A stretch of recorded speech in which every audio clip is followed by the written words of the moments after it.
lecture writer and historian. So it is Tuesday, September 29th, 2020, and we are live. This is our post-presidential debate recap and fact check. This was the craziest presidential debate I've ever seen or heard of.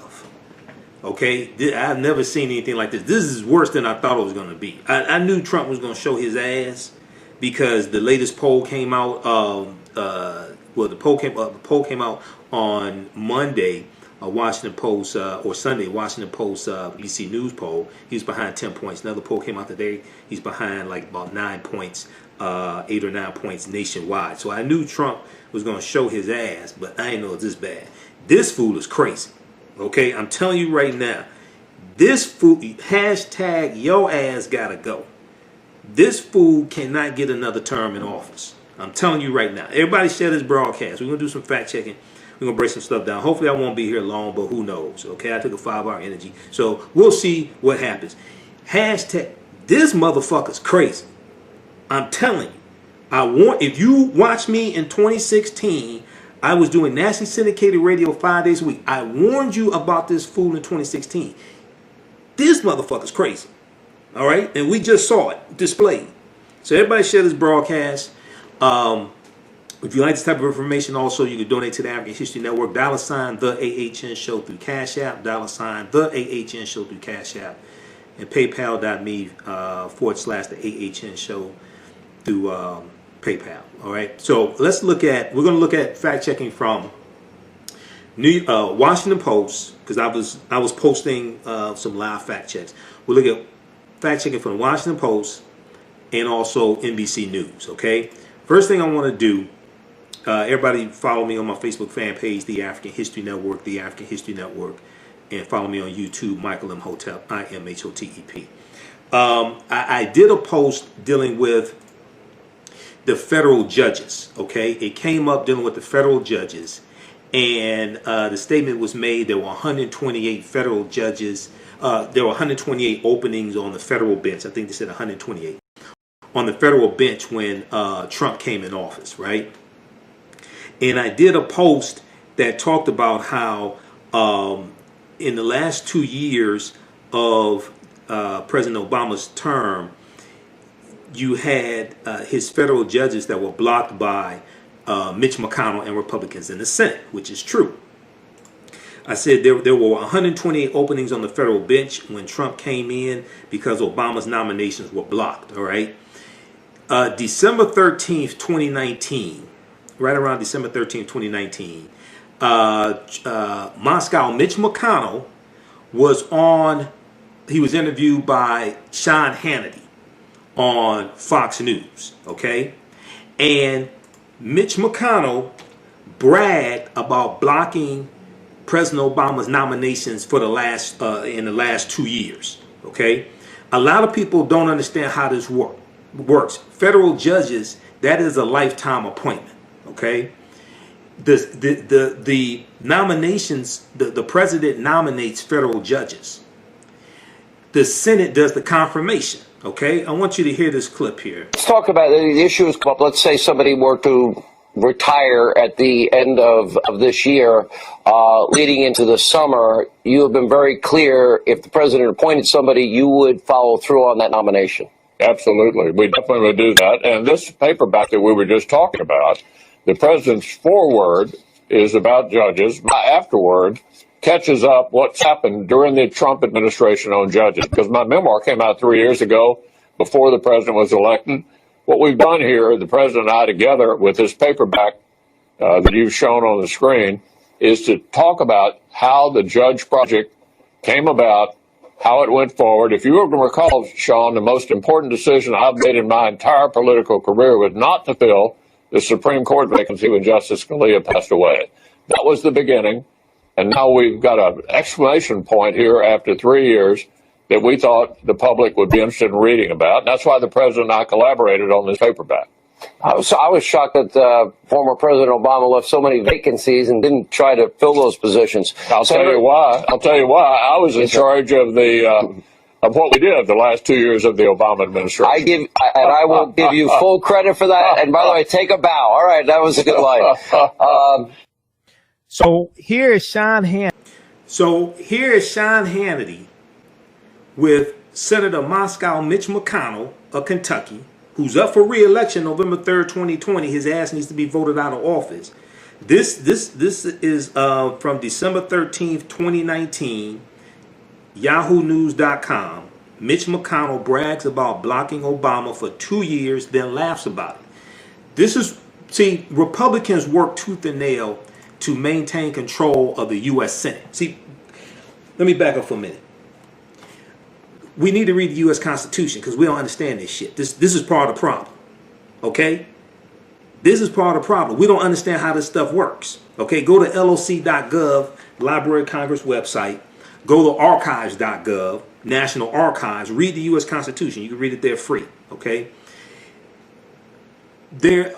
Trump has gotten 216 federal judges confirmed in the first 3.5 years. How do we know? Let's look at this article here from Newsweek.com. I'm going to post a link here to all these articles. Go read this stuff, okay? Instead of all this superfluous who slept with who and Jada got mad about what Gail said about Kobe and Snoop and all this bullshit. This is stuff we should be studying because this impacts every aspect of our lives. All right. I'm going to post a link here to this article. This is from Newsweek.com. Trump has appointed 216 new federal judges, and it could be 230 by election day. Trump has appointed 216 new federal judges, and it could be 230 by election day. Now, this is from September 18th, 2020. September 18th, 2020, all right? If this is your first time watching me, usually I don't cuss this much. I'm just pissed off because this motherfucker's crazy. I'm telling you. And he refused to denounce white supremacy. Okay? Because he wants the Proud Boys and the Boogaloo Boys and these other white supremacist organizations, he wants them to go to the polls to do poll watching for him, to try to suppress the vote. Okay, this is what this is about. All right. So since the start of his presidency, Donald Trump has appointed at least 216 federal judges to U.S. federal courts, and it could be 230 by election day. The Republican-led Senate has helped Trump appoint federal judges at a historic rate. And just this past week, 6 new judges nominated by Trump were confirmed by the Senate. Among the 6 judges, 3 filled vacancies in Los Angeles courts, 1 filled a vacancy in San Diego, and 2 were appointed to courts in the Southern District of Illinois. Now, read the rest of this article. This is from September 18th, 2020. This is from Newsweek.com, September 18th, 2020, from Newsweek.com. And we're going to post this link here on the thread of the broadcast. I'm going to give you a bunch of articles. Make sure you read this stuff, okay? This is critical. Politics is the legal distribution of scarce wealth, power, and resources, and the writing of laws, statutes, ordinances, amendments, and treaties, their adoption, interpretation, and enforcement. This is what politics is. So if you're not familiar with me, I'm Michael Imhotep, founder of the African History Network, host of the African History Network show. I'm a talk show host, researcher, lecturer, writer, and historian. Been doing radio 10 years. We do the African History Network show Sundays, 9 p.m. to 11 p.m. right here on Facebook and YouTube, and also broadcast on 9:10 a.m. the Superstation WFDF in Detroit. I'm a radio talk show host here in Detroit also. All right.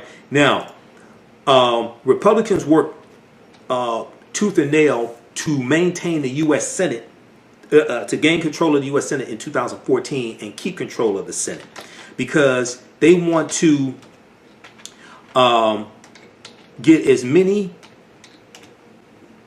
ultra-conservative, largely white male judges, very young white male judges confirmed to the federal courts.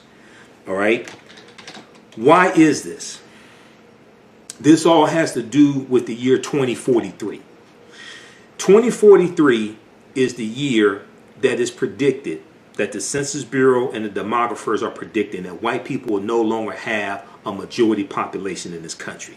Right now, white people are about 63% of the U.S. Population. Okay, so because they see this is coming, because they realize they're not going to win the fight with the population fight, they want to control the courts, the federal courts and the U.S. Supreme Court for the next 25, 30, 40 years.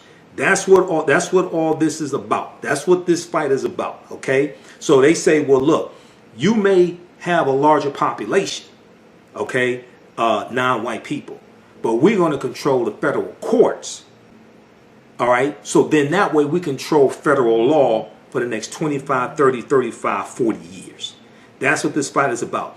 Now, what people don't understand is that you need control of the federal courts to rule on things like affirmative action, rule on things like the Affordable Health Care Act, federal courts and U.S. Supreme Court. U.S. You have the district federal courts, then you have the Federal Appeals Court, then you have the U.S. Supreme Court, highest court in the land. Go to justice.gov. Justice.gov is the official website of the Department of Justice. Go to justice.gov, which is the official website of the Department of Justice, and read, and there they have a hierarchy chart of the federal courts, and they explain the whole federal court system to you. In 2016, now I was doing nationally syndicated radio 5 days a week in 2016 for the leading up to the presidential election, and I saw about 100 campaign speeches that Donald Trump did. Well, actually more than 100, between 100 campaign speeches and interviews that he did. And I saw dozens of interviews with Donald Trump supporters. Many of his supporters, or people who were going to vote for him, a lot of people that voted for Trump in 2016 weren't in love with Trump. They saw him as a means to an end. They said this is about the courts. Their main issue was conservative federal judges overturning Roe versus Wade, Supreme Court nominations, taking control of the Supreme Court, making the Supreme Court, getting Supreme Court nominations so you can have conservative judges on the Supreme Court. This is what they were focused on. All right. They're planning 25, 30, 35, 40 years in advance. And many of us are planning first of the month to the end of the month, first of the month to the end of the month. We didn't understand that. Okay? This is understanding strategy, understanding politics. Politics is the legal distribution of scarce wealth, power, and resources, and the writing of laws, statutes, ordinances, amendments, and treaties, their adoption, interpretation, and enforcement. Okay? I'm going to get to some of the fact checking there, but I got to give you this background information. Understanding how important the courts are. This is why they're trying to ram through Amy Coney Barrett, and you got less than 40 days before the election. This is why they're trying to ram this through. Okay, and McConnell is not clear if McConnell wants to really have this have the vote on her before or after the election. But they want to ram this through, and Trump definitely wants to ram this through because Trump wants to try to shave off enough votes, invalidate enough votes, so then this has to be adjudicated or litigated and go to the U.S. Supreme Court. And then if he pushes through this third Supreme Court nomination, the court will be 6-3 in favor of Republicans. And he's trying to steal an election in the U.S. Supreme Court. He's already talked about this. He already said that this election could end up in the U.S. Supreme Court, and it's no good having a 4-4 tie in the Supreme Court. He wants to have this. This is what this is all about. This is about raw, naked power. This don't have nothing to do with morals. This don't have nothing to do with saving the little children. They're fighting for raw, naked power. Okay, we have to understand this and defend ourselves against these attacks. All right, now, to understand how important the courts are, this is from AM Joy, Joy and Reed show on the weekends, MSNBC. attorney Elie Mystal, who used to write for, I think he wrote for Law and Crime. What was that? One of those law journals he wrote for. He writes sometimes for thenation.com. He's explaining the importance of the courts, and he's talking about Amy Coney Barrett. Okay, take a listen to this, and then we're going to come back and then we're going to get into some fact checking of what was said tonight. But one of the things that came up was dealing with the federal courts and the U.S. Supreme Court tonight. Let's go to this clip. Coney Barrett already sits in a stolen seat. She is on the Seventh Circuit Court of Appeals. She fills a seat that was nominated by Barack Obama. Barack Obama nominated a woman named Myra Selby to sit on that circuit, black woman. In 2016. Mitch McConnell blocked the black woman just like he blocked Merrick Garland. When Trump got in, he appointed Coney Barrett to Selby's seat. The Seventh Circuit, which has 11 justices now, is the only circuit that is an all-white circuit in our country. The Seventh Circuit covers Chicago. All right? So that's the scope of what we're looking at here. Trump has infused the entire federal judiciary, not just the Supreme Court, but everything up and down the federal judiciary with Trump judges, overwhelmingly white judges, overwhelmingly male judges, and we are long overdue for an expansion of those courts to better reflect the plurality and diversity of this country. So one thing I find interesting is that the right has made this an issue for their base. This has always been what they took with them into the voting booth. The left has not. And the irony of this is that the impact that the courts have disproportionately impact folks on the left, more specifically people of color. What can we do to change the conversation and, quite frankly, the political landscape to make the courts just as important an issue on the left as they are in conservative circles? Democrats have to do a much better job of messaging to their base about how important the courts are. Republicans do this all the time. Look, I do not think the base Republican voter is any smarter than the base Democratic voter. The Republicans have made this the one-to-one connection. If you want this, then you must have the courts. If you don't like gay people, then you must have the courts. If you want guns, then you must have the courts. The Democrats do not message to our base in the same way. If you want climate change, then you must have the courts. All right. If you want reasonable gun reform, then you must have the courts. If you want health care, then you must have the courts. The Democrats never make that one-to-one connection. And I think part of the problem is, frankly, arrogance. We are right. We know we're right. More people agree with us. And we think that being right and being, and being in the majority is enough to push the ball. It ain't. What's enough to push the ball is controlling the institution of minority of judges that are elected for life. Sorry, that are appointed for life and represent minority opinions.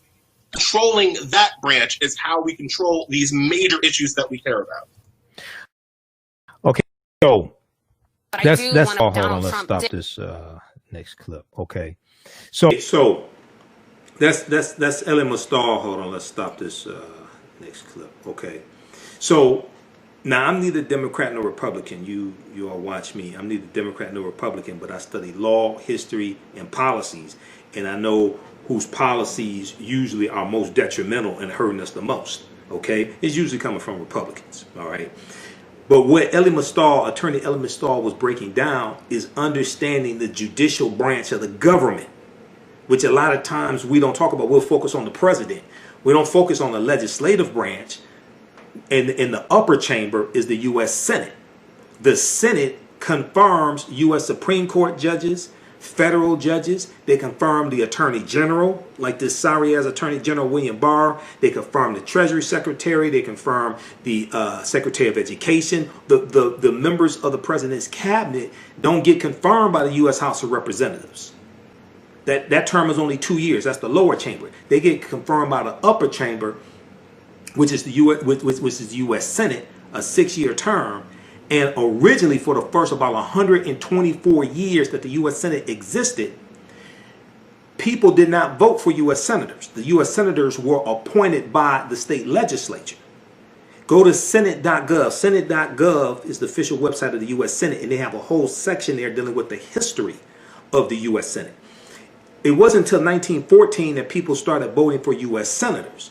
The reason why was because originally the framers of the Constitution, Philadelphia Convention, 1787. They felt that the position of a U.S. senator was so important because the U.S. Senate had the power to impeach a president and remove a president from office. Therefore, they did not want the senators to feel pressure from constituents and feel pressure from the public and worry about being reelected. They wanted them to be insulated from the politics. So for about the first 124 years or so, 125 years, people didn't even vote for U.S. senators. That changed for the first time in 1914. Okay, go to Senate.gov and read the history of the U.S. Senate. So what Elie Mystal is doing is showing the connection between bills passed in the legislative branch of government, then when they get challenged in court, having federal judges, okay, the right type of federal judge, to rule properly on these various cases. Republicans understand that. Democrats don't. Many African Americans don't. I'm neither Democrat nor Republican. There's things Democrats do I disagree with, but I agree with them a lot more than many Republicans. But we have to understand law. We have to understand that judicial branch of the government, okay? Because many of us don't understand law. And when I teach about 6 principles of political self-defense, understanding how laws and policies impact the economic conditions of African Americans, things like this is one of the things we talk about. Now, a lot of people say, well, the laws were created to trap us. They're not for us. The laws were created, to be against us. Well, if the laws were created to be against African Americans, shouldn't we understand the law better than white people understand the law? Shouldn't we know where all the booby traps are and all the pitfalls are so we don't get caught up in it? And we know how to navigate around that? This is understanding political self-defense. We need to understand this better than they understand it. If they're trying to use it to trap us, that's just logical. All right? Okay, let's continue. How's everybody doing? Everybody share this broadcast on your social media platforms. Invite your friends to tune in. Okay, so we're doing a recap of the presidential debate. Joe Biden, Donald Trump, first presidential debate. Chris Wallace did a horrible job moderating. He had a big challenge. They need more than one person moderating. With this ignorant ass Donald Trump, you need like 3 or 4 people moderating. Okay, seriously. You can't just have one person moderating. So let's look at some of the statements that were made. So first we talked about the federal judges. And it came up that 128 federal judges, 128 nominations from President Obama were blocked. And that was in the last 2 years. We played the clip from Moscow Mitch McConnell. McConnell and Republicans in the Senate blocked President Obama's nominations. It wasn't just Merrick Garland for the U.S. Supreme Court. It was at the federal for the federal bench also. Okay, so let's look at some of the fact checking from the Washington Post here. Let's go to the Washington Post. All right, let's look at some of the things. I'm looking at their fact checking. If you go to WashingtonPost.com, you'll see it. Let's look at a recap of some of the things that happened. So Donald Trump and Democratic nominee Joe Biden met in the first of 3 scheduled debates. Now I don't know what the hell is going to happen in the next 2 debates. This one at Cleveland's Case Western Reserve University and moderated by Chris Wallace of Fox News. I thought Chris Wallace was going to lose it a couple of times with Trump. And tell him, sit your ignorant ass down. The topics addressed were the Supreme Court, as Trump nominee Amy Coney Barrett meets with Republican senators, the COVID-19 outbreak, 205,000 people dead because of Donald Trump. Okay, and you see me break this down. How he when he was interviewed by Bob Woodward February 7th, he admitted to Bob Woodward that he knew the severity of it of COVID-19, but he was downplaying the severity of it to the public. Okay, so and there still is no national plan to deal with coronavirus either. There still is no national plan to deal with coronavirus. Actually, if we look here, just show you this quickly. And then before February 7th was one of the interviews with Bob Woodward. February 7th, Donald Trump said, "It's a very tricky situation. It goes through air, Bob. That's always tougher than the touch. You know the touch. You don't have to touch things, right? But the air, you just breathe the air, and that's how it's passed." So February 7th, 2020, Donald Trump knew coronavirus was transmitted through the air, and you could breathe it in. He knew this, but he was downplaying the severity of it in public. And then February 28th, he said that coronavirus was the Democrats' new hoax. All right. The month before that, January 28th, you read this article from Washington Post. Woodward book, Bob Woodward. Trump says he knew coronavirus was deadly and worse than the flu while intentionally misleading Americans. January 28, 2020, Robert O'Brien, who was Donald Trump's then national security advisor, briefed Donald Trump on coronavirus and the severity of it, what they knew at that time. And he said, National Security Advisor Robert O'Brien said, this will be the biggest national security threat you face in your presidency. This is what he told Trump. Trump ignored this, okay? Read this extensive article here from the Washington Post. Woodward book, Trump says he knew coronavirus was deadly and worse than the flu while intentionally misleading Americans, okay? So, check that out. All right, so they talked about coronavirus, they talked about the economy. Donald Trump inherited a relatively healthy economy from the Obama-Biden administration, and because of Trump's incompetency and because he mishandled coronavirus, it destroyed the economy.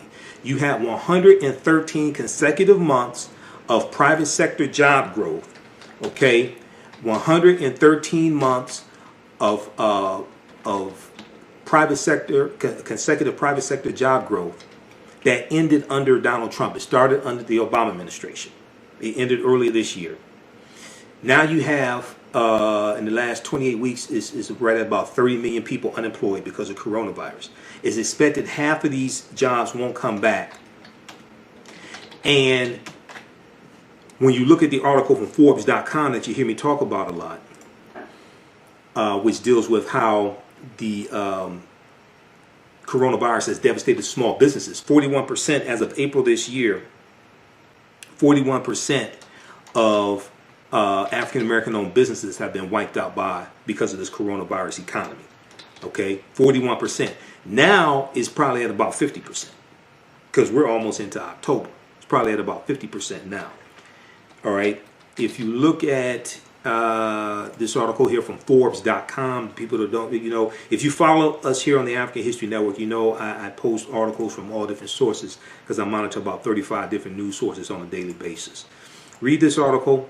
The COVID-19 crisis has wiped out nearly half of black small businesses. The COVID-19 crisis has wiped out nearly half of black small businesses. Okay, this is from August 10th, 2020.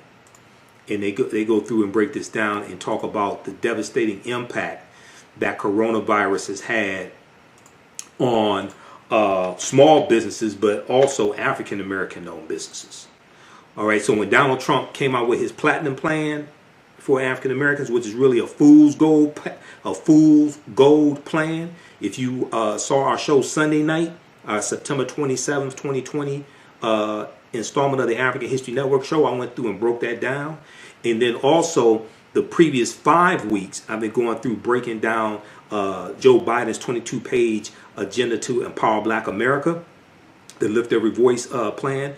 This is the second time I've gone through. I went through May through June because it came out May 4th, 2020. For those that don't know, this may be your first time hearing this type of information or first time tuning in. Biden's agenda for African Americans came out May 4th, 2020. I went through all 6 parts of it May through June of this year. We're going back through it again now. So this coming Sunday will be the 6th installment of it. Okay, and it's all here at our Facebook fan page, The African History Network, and our YouTube channel, Michael Imhotep, Imhotep. And we have all of our shows in audio podcast format. I'll be uploading some more shows tomorrow. If you go to AfricanHistoryNetwork.com, AfricanHistoryNetwork.com, which is our website, on the homepage, click on Listen to Podcasts. We have over 1,000 podcasts there going back to 2010. Okay, so nearly half of black small businesses have been wiped out by the end of April 2020 as the pandemic ravaged minority communities disproportionately, according to a report from the New York Federal Reserve. the New York Fed. Black-owned businesses were more than twice as likely to shutter or close as their white counterparts, the report found. Okay, black businesses experienced the most acute decline. So nationally representative data on small businesses indicate that the number of active business owners fell by 22% from February to April 2020. Okay, the number of active business owners fell by 22% from February to April 2020, the largest drop on record. Black businesses experienced the most acute decline with a 41% drop. Latinx business owners fell by 32%, and Asian business owners dropped by 26%. I thought all Asians. Now the Asian unemployment rate has increased also. Just what people don't know. So people say Asians aren't employed. I don't know where the hell you got that from. Generally, they may have a low unemployment rate, but it's just like people say Asians don't vote. That's not true. What the hell are you talking about? Go to NBCnews.com, and in the upper right-hand corner, it's like 3 or 4 horizontal lines. Click there, and it brings up their platform. Go to the Asian American platform and read those articles dealing with the Asian American community. They deal with Asian Americans in the 2020 vote. Asians do vote. What happens is their history is different than ours, and many of them are coming from countries where they could not vote. So many of them don't have a history of voting like we do in this country because of the 15th Amendment of 1870, okay? And then the Voting Rights Act of 1965. But there's been an increase in the percentage of Asians voting. They've gone from about 3.5% of the voting electorate to 5%. And they're being targeted more by politicians. There are a number of articles there at the Asian American platform at NBCnews.com that deals with this. Are you ready for a new black economy? Well, Happy, the role of economics in the development of civilization, is a brand new documentary that will set you on a new path of knowledge and enlightenment. The Happy film gives viewers a snapshot of our economic history from the dawn of civilization right up until today. The underlying theme of the film is the interrelationship between the 3 essential components of economics, politics, and culture. Happy brings together the brightest and most prolific minds in the fields of psychology, history, business, and politics, such as Dr. Leonard Jeffries, Professor James Small, Dr. Julian Malveaux, Dr. Zahi Hawass, and Jabari Osazi, and more. Together, they deliver a message of cooperative economics, financial independence, and a pride that we can all be inspired by. The film is on sale now. It's streaming on all digital formats. Or for DVD, please visit Happy, H-A-P-I, happyfilm.com. Use offer code Happy, AHN, for a 10% discount. Melanize Media is an independently black-owned and operated film company. We specialize in producing culturally enriching black films and videos at melanizemedia.com. Join us every Sunday for Melanize Nights, where we screen a socially conscious documentary film or black historic presentation. That's every Sunday evening at 7 p.m. Visit melanizemedia.com to learn more and to register. That's MELANEYES media.com. Peace.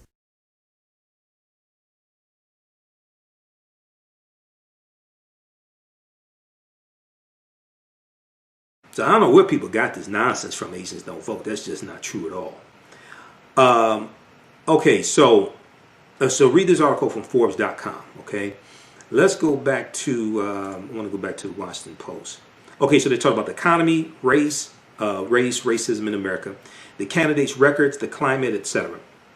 Trump frequently interrupted both Biden and Wallace. We know that he's a bully. He didn't want Biden to break down the facts. He's a bully. Okay. Okay, so let's see.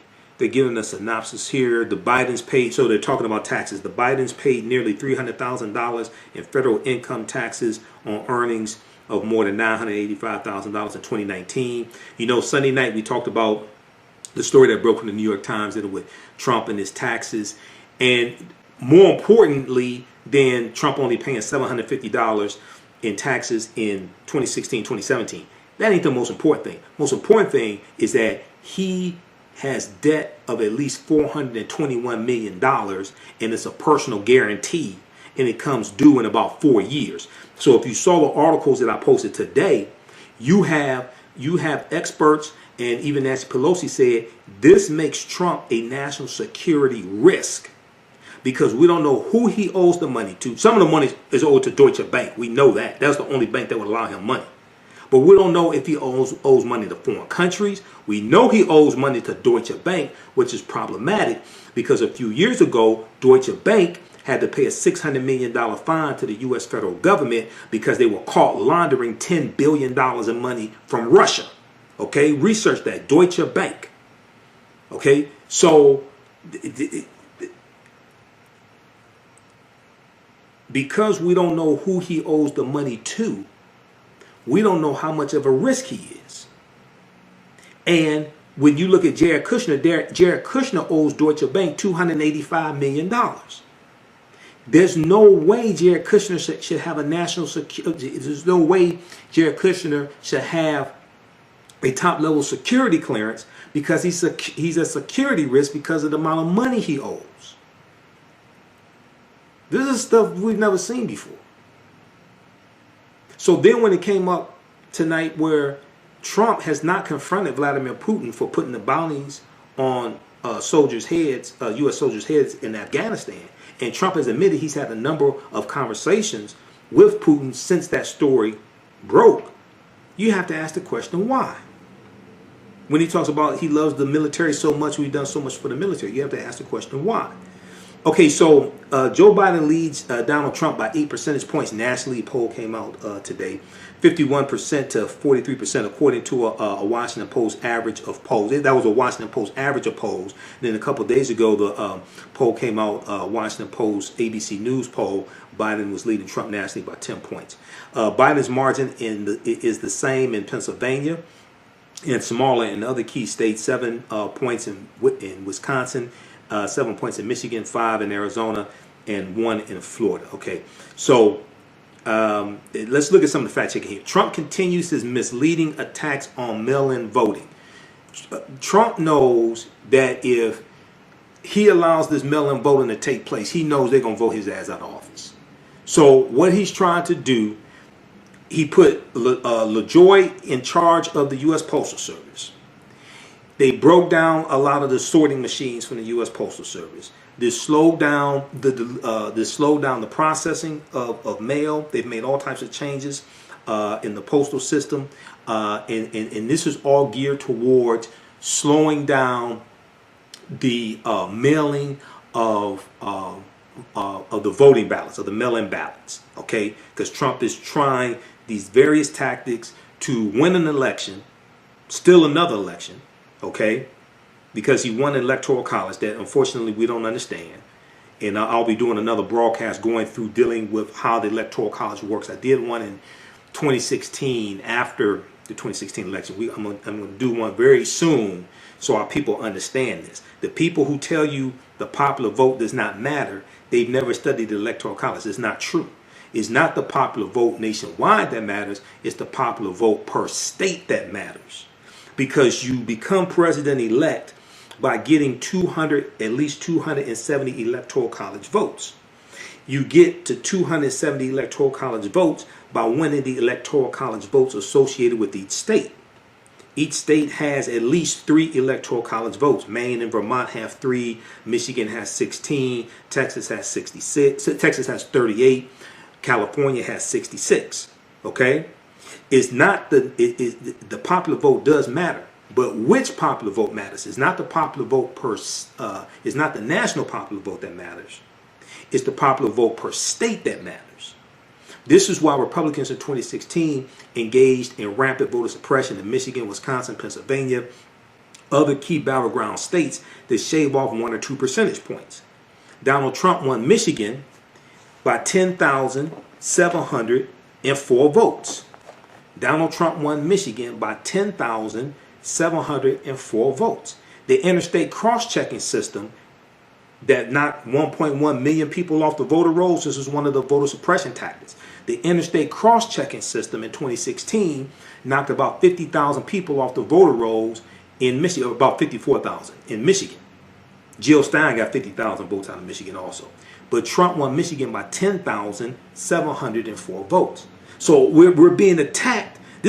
I'm not even talking about the Russian intervention that took place. I'm not even talking about the story that broke in the last couple of days that dealt with how the Trump administration, and I printed up the article. I think it's in my backpack. That deals with how the Trump administration targeted African Americans with a campaign to discourage them from voting. They identified 3 million African Americans and identified them as deterrents and targeted them with messages to discourage them from voting. This was in 2016. The story just broke in the past couple of days. It was a UK news source, and it was picked up by U.S. news sources. Okay, so check that out. There's a Channel 4 News, and that broke this story. All right, we'll talk about that some on our Sunday night show. But these are all ways that we're under attack, and many of us don't know this. Okay, I'll try to pull up. We'll try to pull up that article also, and give you the name of that one. All right, so let's continue here. So just bear with me, everybody. Okay, because we just jumped on after the this is like watching WWE wrestling or something. So Trump continues his misleading attacks on mail-in voting. In the final moments of Tuesday's debate, Donald Trump repeated his baseless claim that mail-in balloting will invite widespread fraud, and declined to commit to accepting the results of the election because he's trying to steal the election. Okay, he'll only accept the results if he wins in the U.S. Supreme Court, if he can disqualify, because he has amassed an army of something like at least 1,000 attorneys to challenge ballots. Okay, last I saw, it may be more now, last I saw was a few weeks ago, Joe Biden had an army of about 600 attorneys, but this was a few weeks ago. It's probably more now, but I know at least 3 or 4 weeks ago, Biden had an army of about 600 attorneys. Okay, let's continue here. So Trump said he can't go along with an election result based on millions of mailed ballots, particularly if many of those ballots are received and counted after Election Day. All right, now Trump claimed that the ballots with his okay. So this story coming out of Pennsylvania has been discredited. This story coming out of Pennsylvania and having the 9 ballots in the trash can and the 7 other ballots were in Trump's name or something like that. Research that. That's been discredited. Okay. The matter remains under investigation, and the U.S. Attorney for the Middle District of Pennsylvania has announced that the 7 of the 9 ballots have been cast for Trump. A contract worker in the elections office who discarded the ballots has been fired. It is unknown why the worker discarded the ballots. There's more information dealing with that, because some of the information I've seen around this is that this whole story has been discredited. Okay, so check that out. So Trump refuses to promise not to declare preemptive victory while Biden urges calm. Okay, we'll skip over that. Trump says he's counting on the Supreme Court to settle disputes over mail-in ballots. Okay, which is true. Let's see here. Let me switch over to. I want to switch over to NBC News. A lot of information that they had in their fact checking was better so far. Let's see here. Let me refresh this here for NBCnews.com.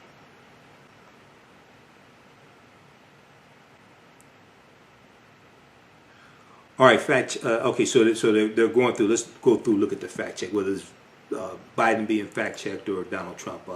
NBC News looks like they're faster here, dealing with the fact check than the Washington Post.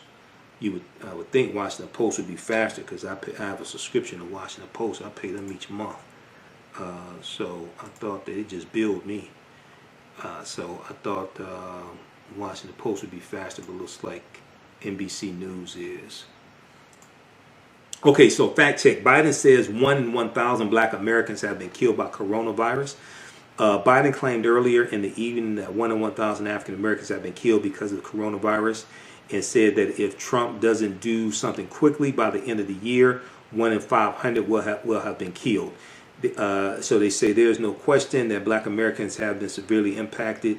We know, okay, 200,000 deaths, a little more than 200,000 deaths, 20% of are African Americans. So you're looking at about at least 40,000 African Americans have died from coronavirus. There's no question that black Americans have been more severely impacted by COVID-19 than whites. Even the administration's public health agency agrees that black Americans are disproportionately affected. A number of analyses and studies that show that people of color in America have been hit harder by coronavirus and are more likely to know someone who has died from the virus. Biden here, however, appears to be referencing a study on death rates, not on overall numbers. Okay, a recent study from the APM Research Lab found that the COVID-19 death rate for African Americans is 1 in 1,020. Okay, 1 in 1,020, or 97.9 deaths per 100,000 people. 97.9 deaths per 100,000. The report notes that, quote, if they had died of COVID-19 at the same actual rate as white Americans, about 20,800 blacks, 10,900 Latinos, 700 indigenous, and 80 Pacific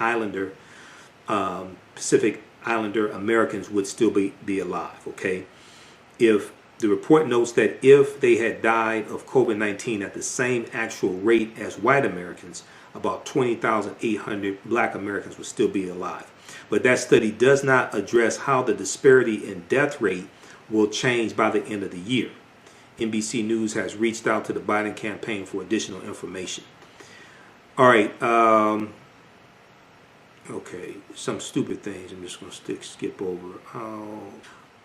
Kellyanne Conway did say that violence in the streets benefits the Trump administration. Fact check: did Kellyanne Conway say violence and chaos help Trump's cause? Because I heard her say it.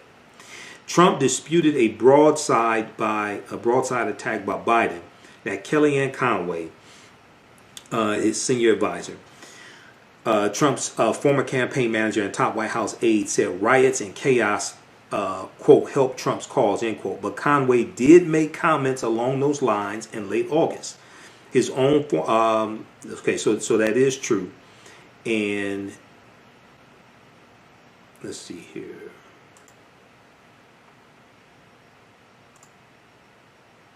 Okay, they have the. Well, I'm going to post this link here. You can check these out, and they have the video there. There's a link to the video of Kellyanne Conway actually saying that she was being interviewed. Okay, and that's come back to haunt them.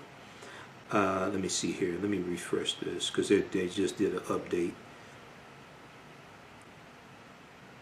Poll watchers in the 2016 campaign. On Donald Trump's website, they were encouraging people to go to his website and sign up to be poll watchers. Okay, to go to the polls and watch people, make sure people aren't doing things that are illegal, aren't cheating when it comes to voting. They're trying to intimidate, but they're not telling these white people to go be poll watchers in their own communities. They're basically telling them to come into non-white communities and be poll watchers. Okay, they're not saying go to your neighborhood polling place and be a poll watcher there. That's not what, in general, that's not what they're saying. So Trump says poll watchers were thrown out in Pennsylvania. What really happened? Notice how he targeted Philadelphia, Pennsylvania. He talked about Chicago. He talked about Pennsylvania. He talked about New York. Now he notice he didn't talk about a lot of white rural communities that have been hit hard by opioid addiction and had increases in crime and things like that. Notice he didn't talk about that. He's targeting cities that have a higher African American population or higher Hispanic population. Trump said that his campaign's poll watchers were thrown out of voting sites in Philadelphia, Pennsylvania. He said, quote, today there was a big problem in Philadelphia. They went in to watch. They were called poll watchers, a very safe, a very nice thing. They were thrown out. They weren't allowed to watch. You know why? Because bad things happen in Philadelphia. He's targeting Philadelphia, higher percentage of African Americans. Bad things happen in Philadelphia, he said toward the end of Tuesday's debate. Now, I guarantee you on the campaign trail, he'll talk about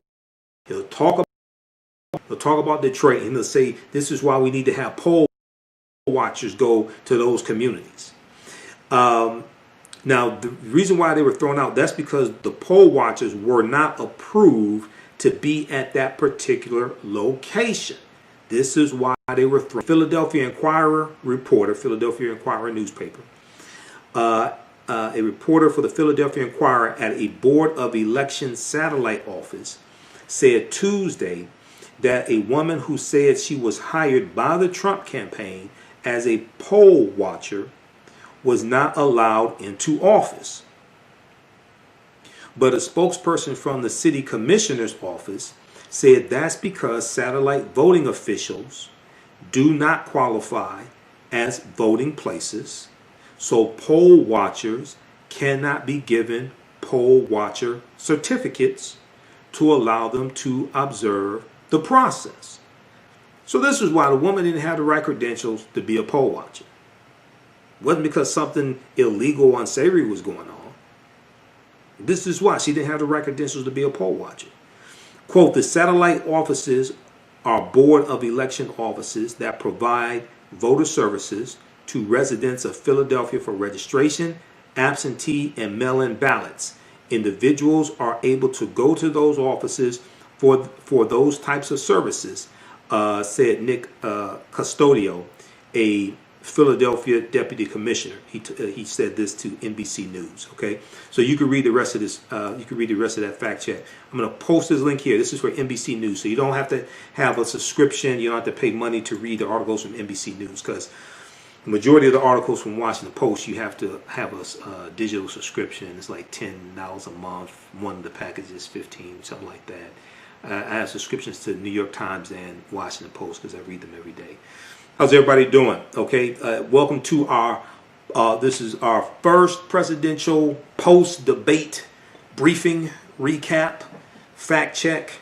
It was a crazy, crazy ass debate. I don't know what's going to happen in the next two debates.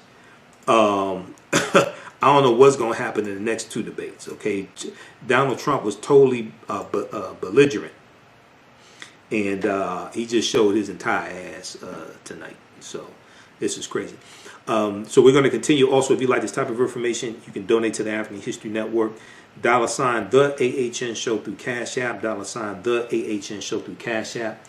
Then also through PayPal, paypal.me/the AHN Show, paypal.me/the AHN Show. That helps us keep doing the research, broadcast on Sunday night shows, stay on the air, etc. Okay, so let's keep going here. Let's looking at some of the fact checking from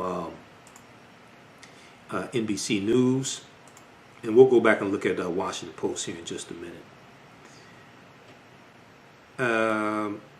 Oh, this one right here. Fact check: did Obama hand Donald Trump the slowest recovery or a booming economy? Now, Donald Trump continues to lie and say we had the greatest economy in the history of the world. We had the greatest economy in the history of America. That's not true. When you look at it based upon GDP, percentage of GDP, no, is not the greatest economy in the history of this country, anything like that. All right. Donald Trump inherited a relatively healthy economy from the Obama-Biden administration. There were 15.1 million jobs created during the 8 years of President Obama. 2.95 million jobs went to African Americans. He inherited a relatively very low unemployment rate as well. The unemployment rate continued to fall under Trump. Okay, but then but also what's important to note is that the economy was slowing down under Trump. You had 113 consecutive months of private sector job growth. It starts under the Obama administration. Most of it was under the Obama administration, continues under Trump. The last 3 years of the Obama administration, 1.5 million jobs were created, and that was more jobs were created in the last 3 years of the Obama administration than the first 3 years of the Trump administration. Notice how Donald Trump never gives the Obama-Biden administration any credit for handing off a largely healthy economy to him. Notice this. It's just he did all this himself. Okay? So fact check, did Obama hand Trump the slowest recovery or a booming economy? Donald Trump claimed that the Obama-Biden administration had the slowest recovery since economic recovery since 1929. Okay? And then he says when the stock market goes up, that means jobs. It also means 401ks. So Biden replied by saying, look, we inherited the worst recession short of a depression in American history. I was asked to bring it back. We were able to have an economic recovery that created the jobs that you talked about. We handed him a booming economy. He blew it. Okay. Now, just as a side note, I've lived in Detroit all my life. The Obama-Biden administration saved General Motors and Chrysler. In saving General Motors and Chrysler, they saved about 1 million jobs tied to the auto industry that they saved. Because if General Motors and Chrysler went under, I don't know what would have happened to Detroit, and the economy would have taken a huge hit nationally. Okay. If you go back and look at quotes from Trump, Trump was against the bailout of General Motors and Chrysler. And what Trump actually said was he said the government should let those two companies go bankrupt. Those companies should take their plants and move them down south and move to states that don't have unions so you can pay the people lower wages and they'll just be forced to take what you offer them. This is what Trump said. Okay, now several key economic indicators show that the economy was well into recovery under the Obama administration before Trump took office. Furthermore, other metrics show that Trump did not significantly grow the economy any more than the Obama White House did. Looking at the broadest measure of economic health, gross domestic product, the numbers show that the average quarterly growth under Donald Trump has been 2.5%. And that was almost exactly what it was under the Obama administration in Obama's second term at 2.4%.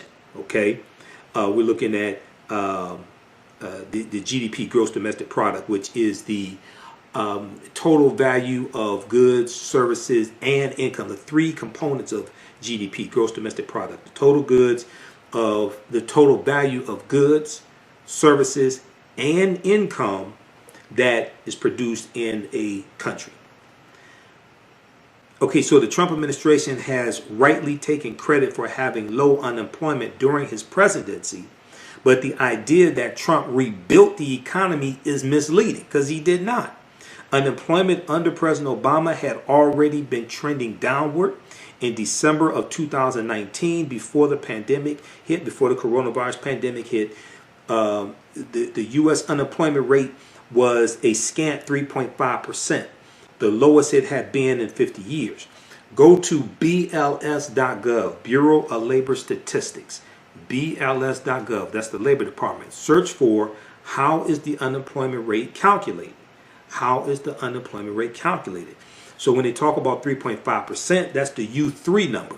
There's 6 different main unemployment metrics, unemployment rates, U1 through U6. They represent different things.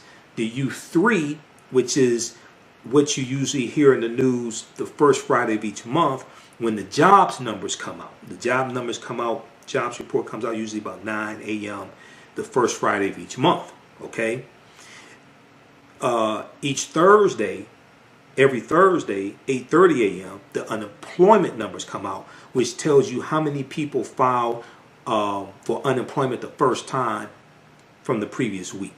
So a lot of people are paying attention more to that because it's last week is about 860,000, and for about 26 weeks or so, it was at 1 million or more due to coronavirus. Okay, these are all metrics that impact the economy.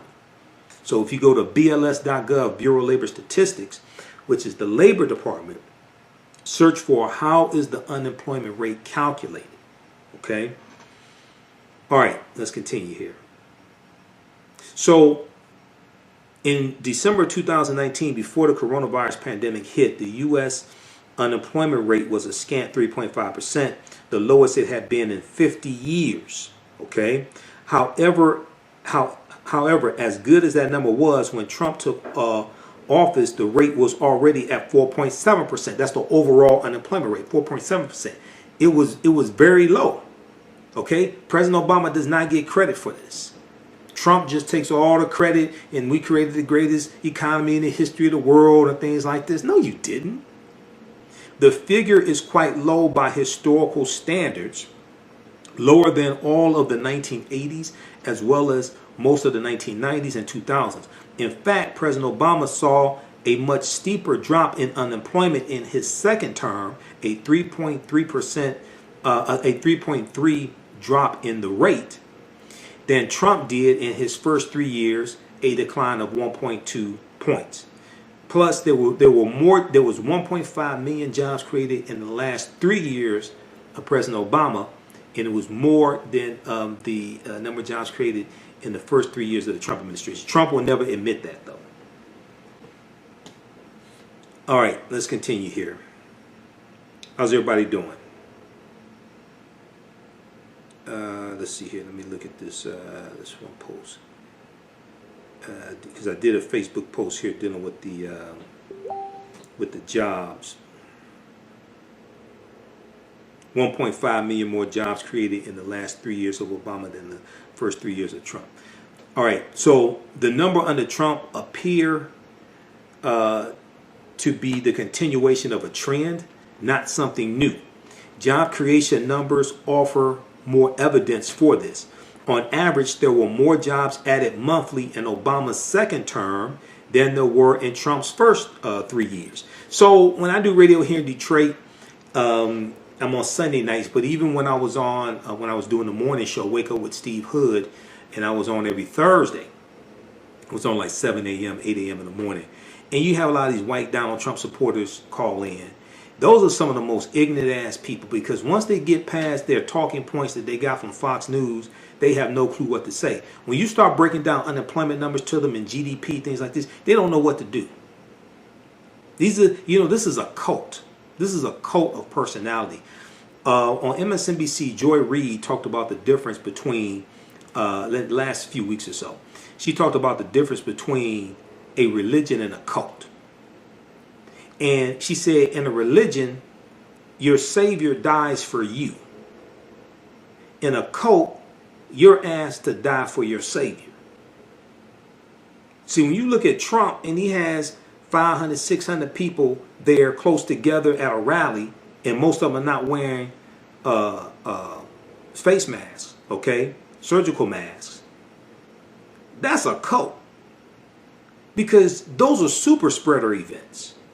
You're going to have a lot of these people getting coronavirus, and a lot of them going to end up dying. I'm just going to be honest. A lot, unfortunately, bless their little hearts. A lot of them are going to end up dying because a lot of them have lost their jobs, lost their health care, okay?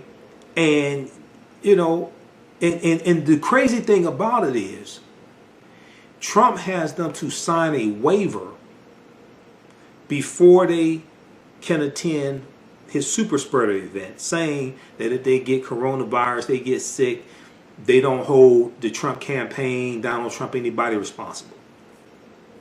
So you know something's wrong if you have to have them sign a waiver like that. All right, let's continue here. We'll be here for a little while longer. So on average, the country created 215,000 new jobs a month under Obama's second term. In Trump's first 3 years, the figure was 182,000. Okay, so the black man's was bigger than Trump's. Trump can't handle that. Okay, see, stuff like this, Trump doesn't want to admit he can't handle this. They are both good numbers, and if you look at the jobs data plotted on a graph, the rise since 2011 actually looks pretty consistent. Okay, there is one indicator that suggests a change under Trump: the rise in the stock market. On December 31st, 2019, the Dow Jones Industrial Average, which is an average of 30 corporations, the stock prices of 30 corporations, okay? You have the Dow Jones Industrial Average, you have the New York Stock Exchange, you have NASDAQ, you have Standard & Poor's. So you have different stock exchanges, okay? But the main one, the most popular one is the Dow Jones Industrial Average. Okay, so on December 31st, 2019, the Dow Jones Industrial Average was at 28,538. Okay, this was up 56% from 18,332, where it was the day Trump was elected in 2016. From Obama's second election day until 2016, the Dow climbed 38%. So we saw the Dow hit record highs under President Obama. One of the differences is that Trump thinks he thinks that the stock market is a good indicator of the health of the overall economy, and it's not necessarily so, because the Dow right now is probably close to another record, but you have 30 million people who are unemployed. You still have 30 million people who are unemployed, and they lost their jobs in like the last 28 weeks. Okay, so you have people being unemployed. You're about to experience some massive evictions and foreclosures if we don't see relief coming from federal government restoring the weekly unemployment insurance. It was $600. That expired July 31st. Okay. Moscow Mitch McConnell sent the Senate on a 1-month recess before they came to an agreement on the $3 trillion HEROES Act that was passed in the House of Representatives in May 2020. It was sent to the Senate, and McConnell just kept pushing through unqualified, ultra-conservative white judges. And then the $600 a week unemployment insurance from the federal government expired. He lets the Senate go on recess, okay? And they still haven't really come to a consensus with Democrats on a new bill. You have Nancy Pelosi that just introduced a revised $2.2 trillion bill. We'll see what McConnell does in the Senate. But see, this is an example of how elections have consequences. All this affects the economy. When you had that extra $2,400 a month from the federal government and unemployment insurance, when that disappeared, that negatively impacted the economy in a lot of these cities, Detroit, Philadelphia, Chicago, because these people, not just African Americans, but people on unemployment in general, and there's 30 million people unemployed now, okay? But when they didn't have that extra money, that's less money they have to spend with businesses in their communities, okay? So the other side of this pandemic, we're going to see millions of evictions and foreclosures, and also we're going to see more businesses just totally go out of business. People lose their investments they have in their business, things like this. This is what happens when you have incompetent leadership.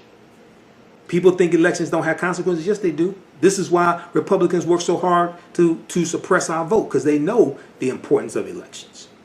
Okay, I'm all for economic empowerment, things like this, but all the economic empowerment gurus and things like this, people in 2016 said we don't need to vote, we just need to do economic empowerment and invest in the stock market.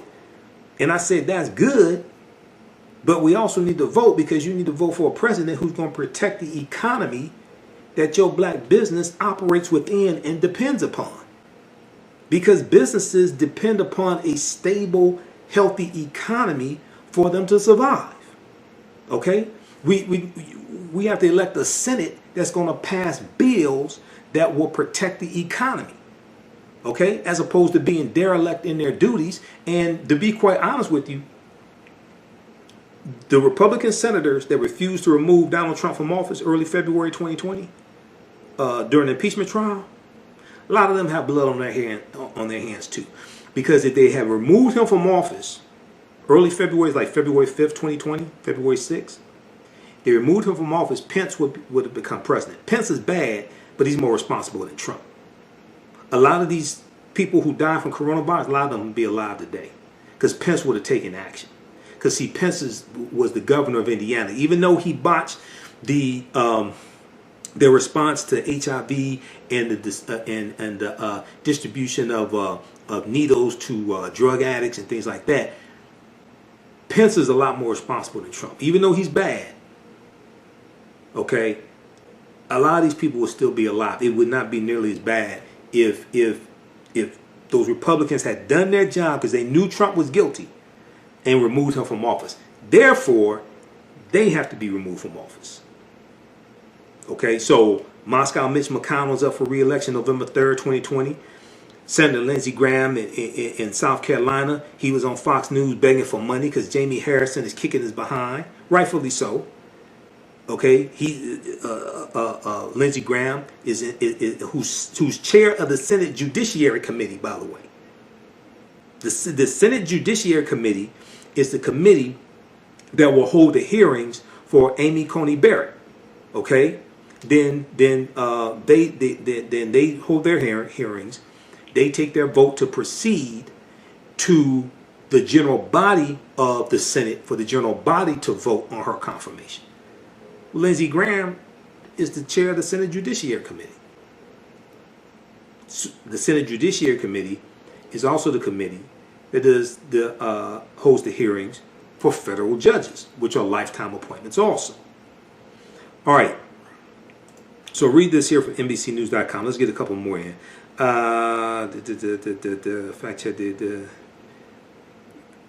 Okay, we know the story about Trump calling veterans who risked their lives or who lost their lives in war, something like that, suckers and losers. Biden made this claim Tuesday evening, and it accurately reflects media reports citing multiple sources, saying that the Atlantic broke that story. The Atlantic.com. Biden appears to be referring to a recent report in the Atlantic which zeroed in on Trump's rhetoric about service members, citing 4 people with first-hand knowledge of the discussions. The magazine reported that Trump canceled a trip to a cemetery near Paris in 2018 because he feared his hair would become disheveled in the rain. The Atlantic then was first to report that in a conversation with senior staff members, Trump said, "Why should I go to that cemetery? It's filled with losers."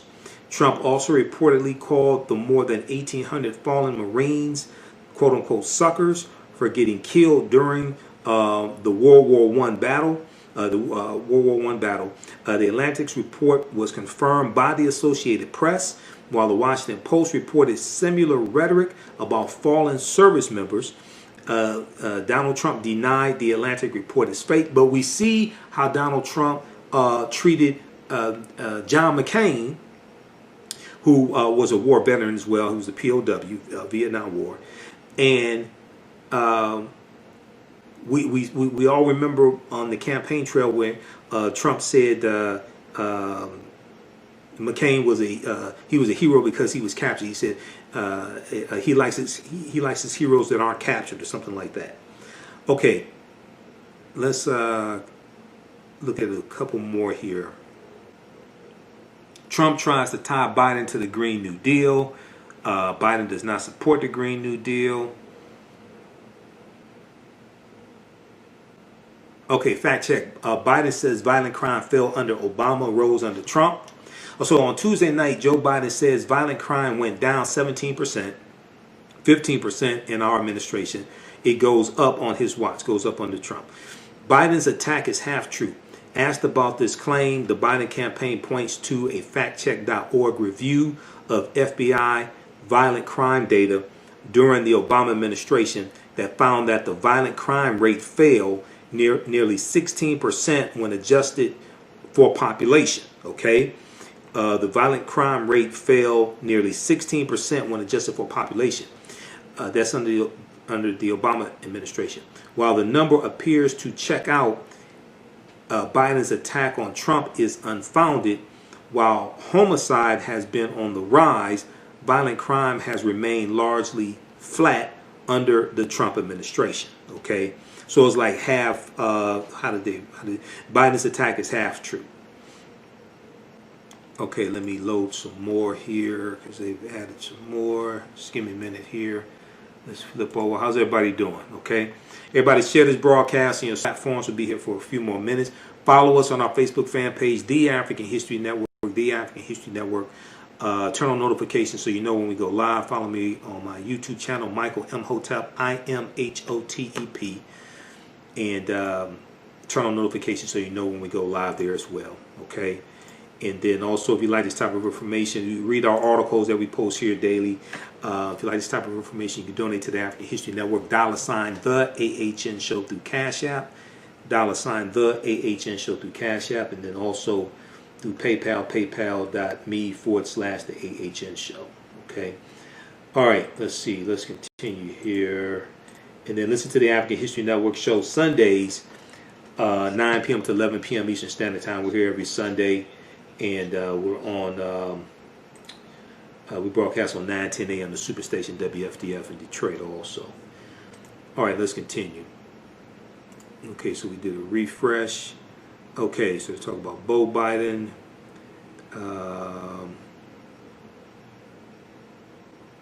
Relying on white supremacist votes. Analysis, relying on white supremacist votes.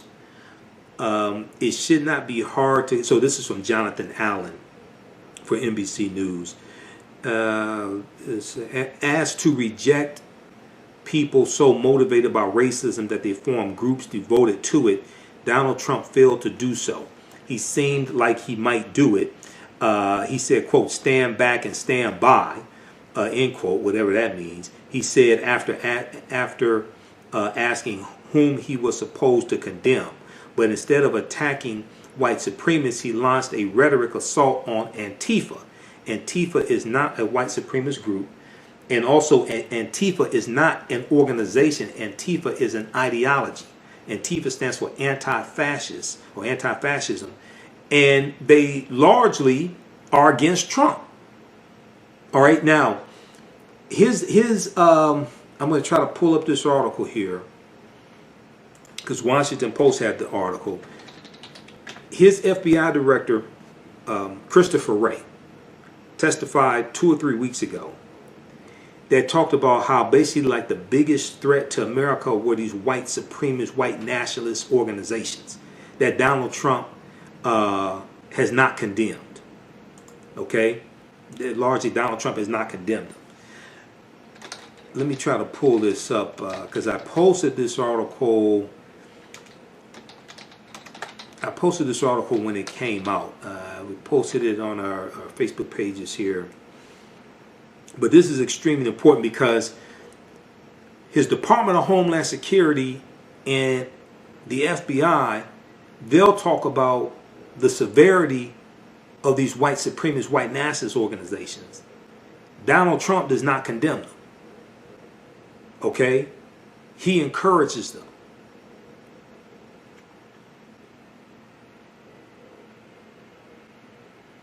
FBI director says why, let's see, interference would be a major challenge. Let's see. I think it's in this article here. We'll pull this up. Okay, let's continue.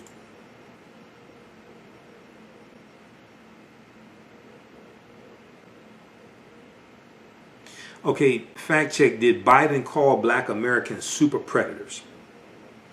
Donald Trump said, look at the crime bill 1994. And we've talked about the 94 crime bill in the past, and I went through and broke down different parts of it.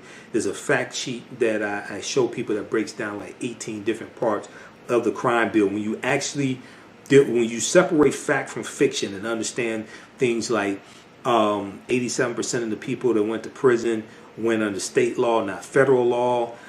You understand that from about 1970 to 93, the U.S. prison population quadruples. It goes from 300,000 in 1970 to 1.3 million in 1993. If you go, this is the year before the crime bill. If you go to bjs.gov, Bureau of Justice Statistics, bjs.gov, and look at the prison population from, say, about 66 to up until now. Because during the 8 years of President Obama, the U.S. prison population continues to drop.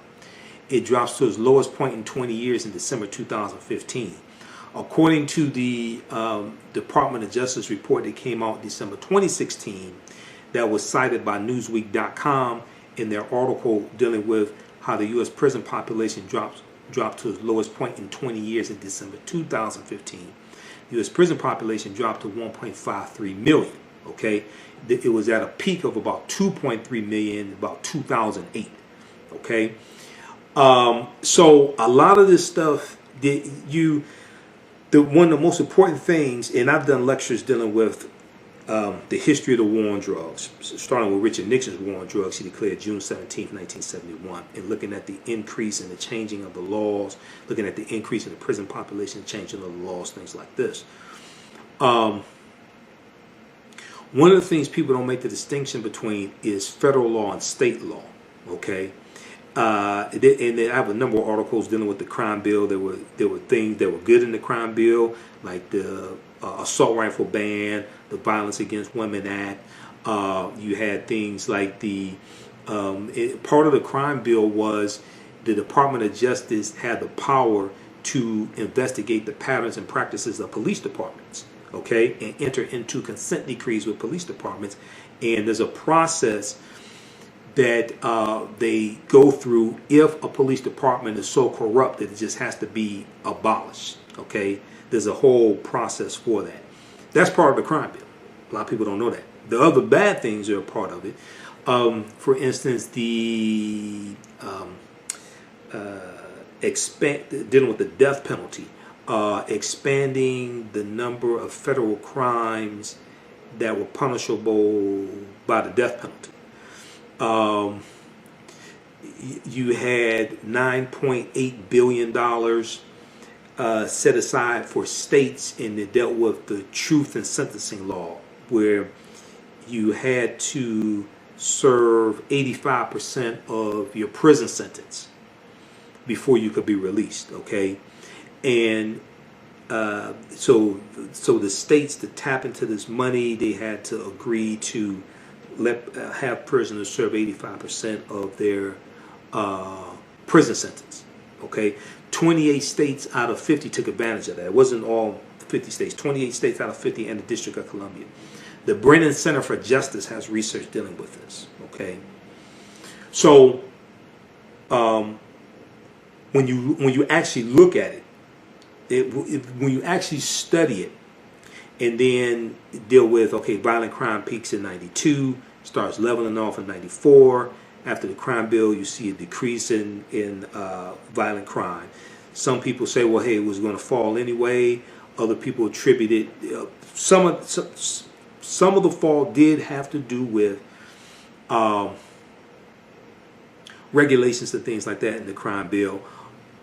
Some of it had to do with the fact that it was falling as well, okay, in general. So, I mean, there were good and bad things in the 94 crime bill. I've dealt with this before and went through and we look at things specifically. But when you look at the prison population and criminal justice, you can't look at it in 1 year. You have to look at it as a continuum, because it's part of a continuum. The U.S. prison population quadruples from 1970 to 93. Okay, and that starts under Richard Nixon. Richard Nixon declares his war on drugs June 17, 1971, because Nixon ran in 68 on the platform of law and order. And law and order means basically protect white people and lock up African Americans. That's basically what law and order means. Okay. And I think the lecture that I did dealing with Richard Nixon's war on drugs, we're going to re-air that here on the African History Network, because I have a lot of I have a lot of information dealing with that. But you have to go back to Nixon's war on drugs, and then Ronald Reagan's war on drugs in 1982. And when you look at this, you have to look at this as a continuum. Go back to 66 and 67 because of the rebellions that were taking place in this country.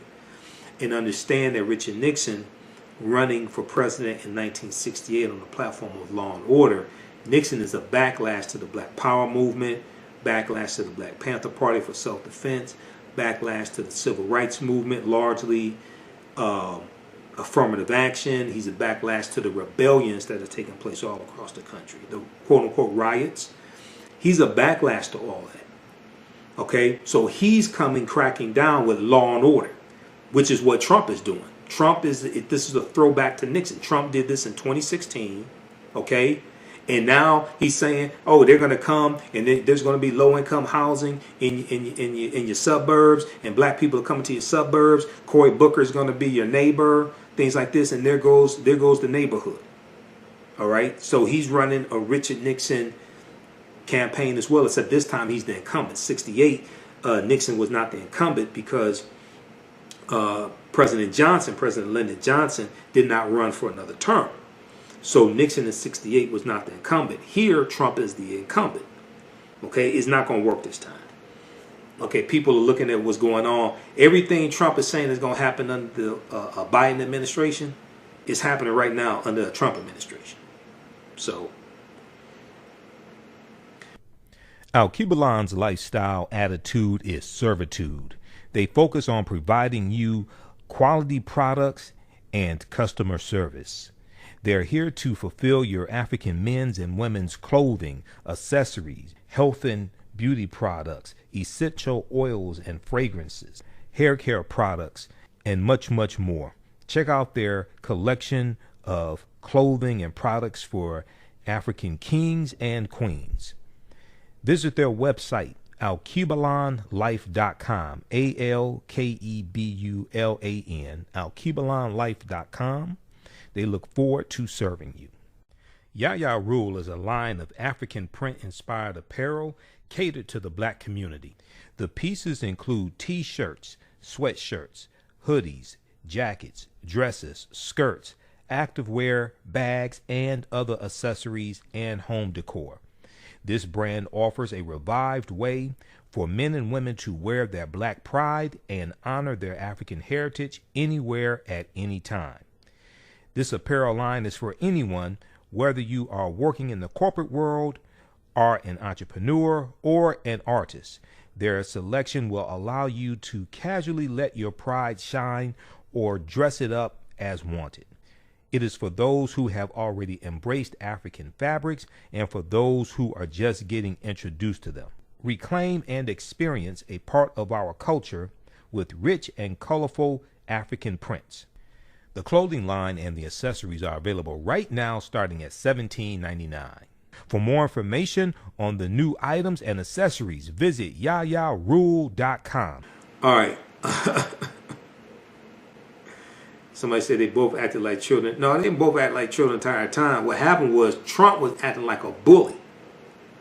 So you have to engage somewhat with the bully. But if you notice, Biden, a lot of times Biden is talking directly to the camera. He's talking directly to the American people watching.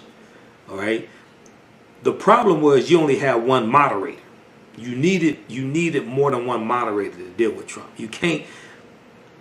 The next two, if they're actually going to have two more, then they're scheduled for two more debates. If they actually go through with two more debates, you can't just have one moderator. You got to have three or four.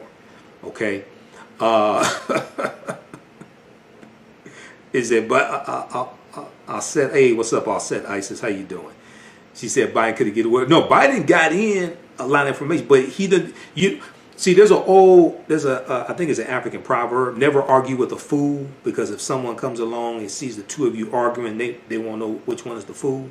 Okay, so Trump wanted to be in his alternate universe, so Biden just started focusing on the camera and said, look, he doesn't care. He said, look, he doesn't care about the people who died. He said, look, this is about you. This is about your family. All right. So Trump doesn't want the truth to get out. All right, so let's look at a little more fact checking here. Okay, fact check. Did Biden call black Americans super predators? Okay, Trump said, look at the crime bill, 94 crime bill, where you called them super predators, African Americans are super predators, etc. They said this is mostly false. It was Hillary Clinton, then the First Lady, who used the term super predator to advocate for the 94 crime bill.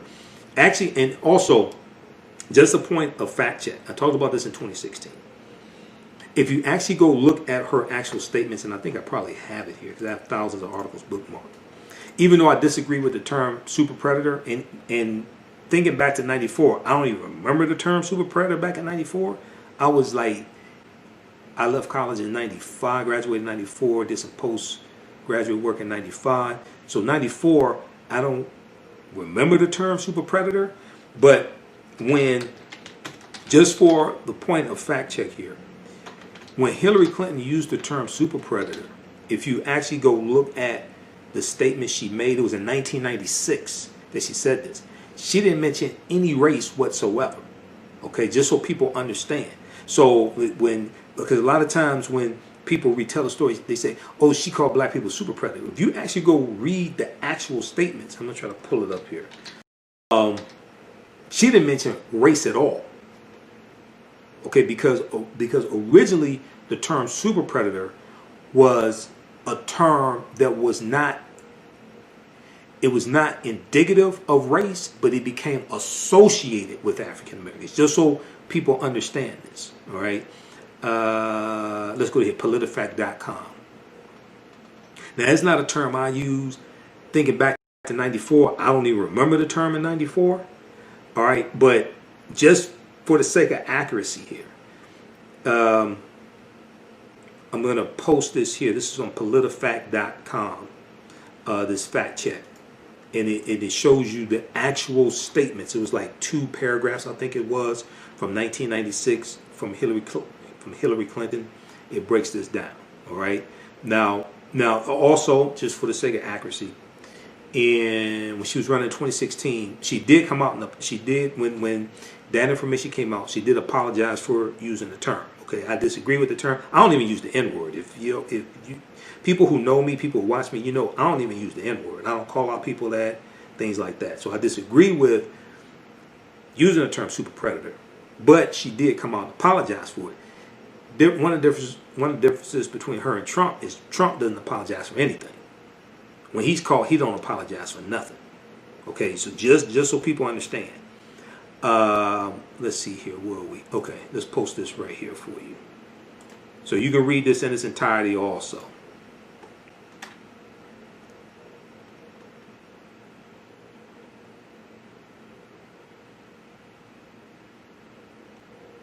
All right. What's up, Raheem? You all right? Okay, so we got that.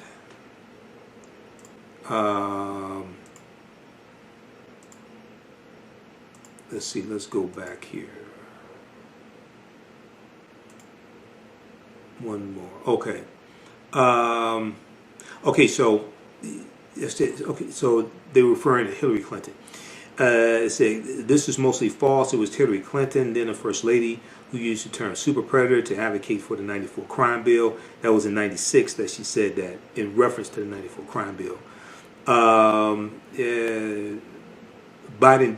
Biden did warn of quote unquote predators in a floor speech in support of his bill. However, okay, Biden did warn of quote unquote predators. Right, so you can read that as well. Let's look at, okay, talk about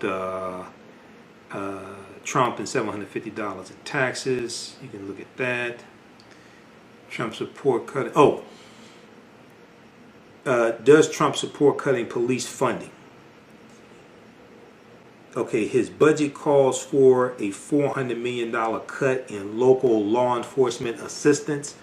Biden said Tuesday night, reiterating his own opposition to defunding the police. Okay, because Biden is against defunding the police. There was a op-ed article for USA Today that Biden wrote back in, I think it was June. We talked about that here on the show. He talked about rooting out systemic racism in policing, things like that. But he said he was against defunding the police. We went through that whole thing. I talked about shrinking responsibility of the police and then reallocating resources, because there are approximately 18,500 police departments. There are different sizes, 30,000 plus in New York City. I think in Detroit we're about 2,000. Some small police departments have 6, 10, 15 officers. When you reduce the responsibility of the officers, reduce what they're responsible for, that automatically frees up money. Then you can reallocate resources for psychologists, reallocate resources for mental health, reallocate resources for job training, put more money into things like education, etc. Things that will deter crime, but you still have a police department that's adequately funded to do what it has to do. Okay, but if you reduce what they are responsible for and reallocate those resources, things like mental health. So if you have somebody who's homeless and they're acting irate, a lot of times somebody with a gun doesn't have to show up. They need health. They need a mental health professional. And we saw that here, especially in Detroit, because under former Governor John Engler, who served, I think he was governor for like 16 years. He was governor for 4 terms. That's when the state legislature put in term limits for a governor. He shut down a lot of mental health facilities in Michigan, and some of them were like in Detroit area. And what that did was that put a lot of African Americans who had mental illness out on the street.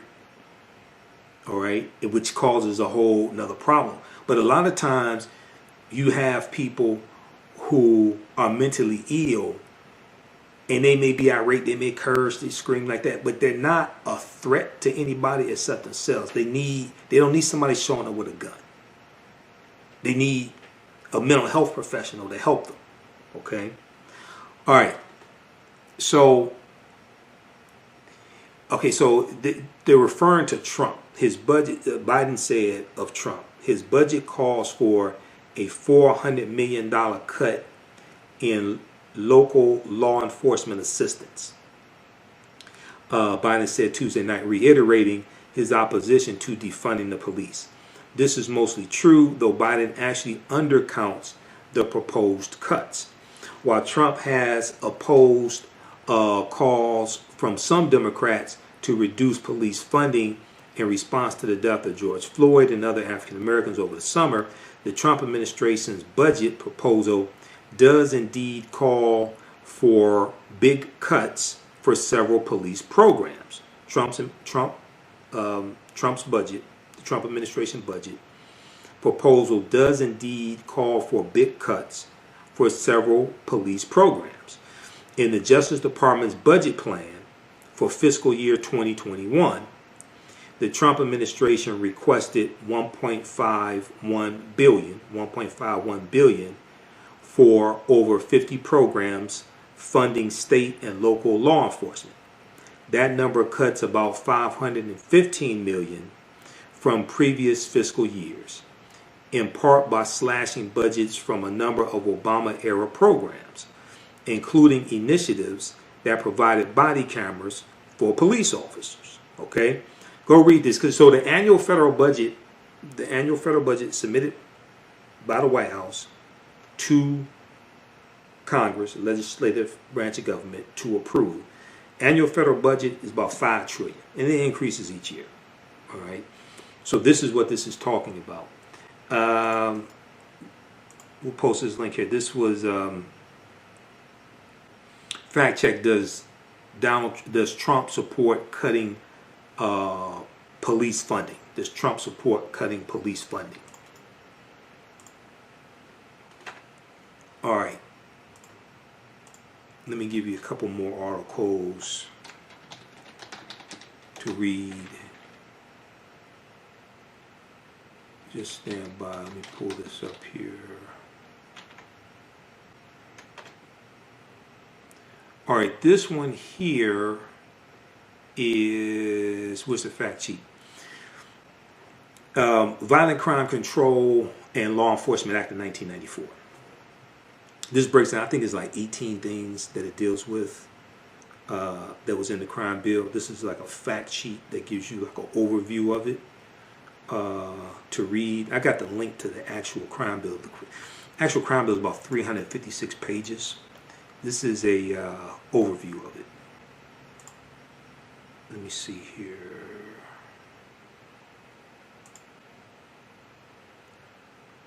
Okay, where is, just a second, where are we broadcasting? Okay, here we go. This is from, what is that? ncjrs.gov. National, what is that? Information call, I forgot which agency this is. U.S. Department of Justice. Okay, but check that out. Then you can read this. I'm just giving you a few of these articles because I have a ton of them. There's another one here.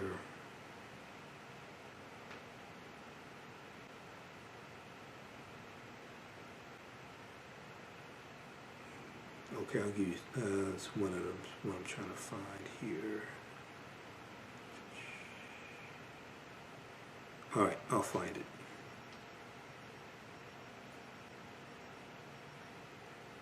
Okay, let's continue. I'm going to do a couple more fact checks here. How's everybody doing? So I don't know what's going to happen at the next debate.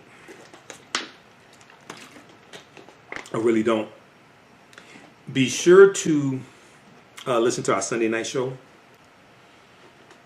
And we'll post, I'm going through editing the shows because we'll post, because I went through and broke down Biden's plan to empower Black America, the 22-page agenda.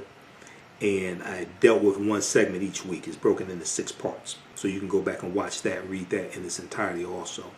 Then also be sure to read Donald Trump's anti-Black agenda as well. I mean, his entire, you can look at his past 3.5 years, but look at his entire policy platform. Okay.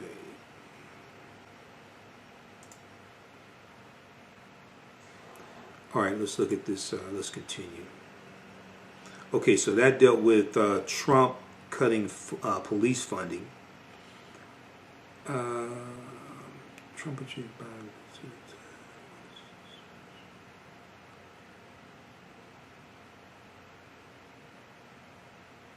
Trump balks at denouncing white supremacy.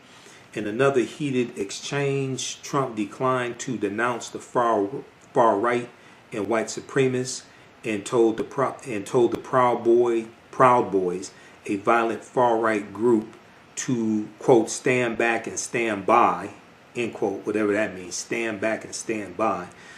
Trump instead tries to pivot to Antifa being a more serious problem. Biden points out that the FBI has said that the far right is the biggest threat to the U.S. in terms of domestic violence. His FBI Director Christopher Wray said that earlier this month. He said that Antifa is an ideology, not a group. Antifa is an ideology, not a group. Let me see. I think I pulled up, I was looking for this article here from, the ones so far from NBC News are better than Washington Post. I'm going to go back over to Washington Post for a minute here and see what they've updated.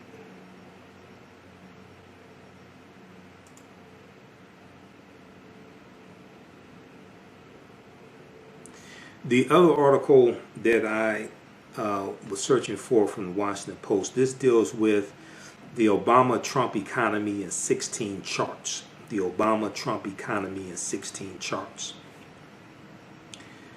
So I'll give you, I'm waiting for that to come up. I'll give you that link also. Alkebulan's lifestyle attitude is servitude. They focus on providing you quality products and customer service. They're here to fulfill your African men's and women's clothing, accessories, health and beauty products, essential oils and fragrances, hair care products, and much, much more. Check out their collection of clothing and products for African kings and queens. Visit their website, alkebulanlife.com, ALKEBULAN, alkebulanlife.com. They look forward to serving you. The revolution will not be televised. It will be digitized, coded, and branded.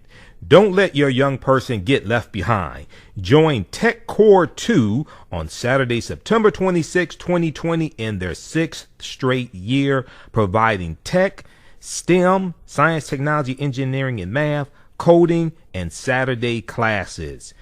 Tech Core 2's mission is to develop a technology pipeline program for urban youth from kindergarten to college to career entry. Tech Core 2 offers 9 different tech classes for students in grades kindergarten through high school, including computer programming, coding, gaming, hip-hop and STEM, and video production. All classes are online with live instruction. To register or for more information, please visit techcore2.org. That's techcore2.org, or give them a call at 215-879-6701. That's 215-879-6701. Don't forget to grab your $10 discount with promo code TAHN Fall 2020. Okay, so we're going to post some more, we'll post some more articles here for you. So let me see. Hold on. What is this doing? There's one from Vox.com. Is this the one from Vox I was looking for?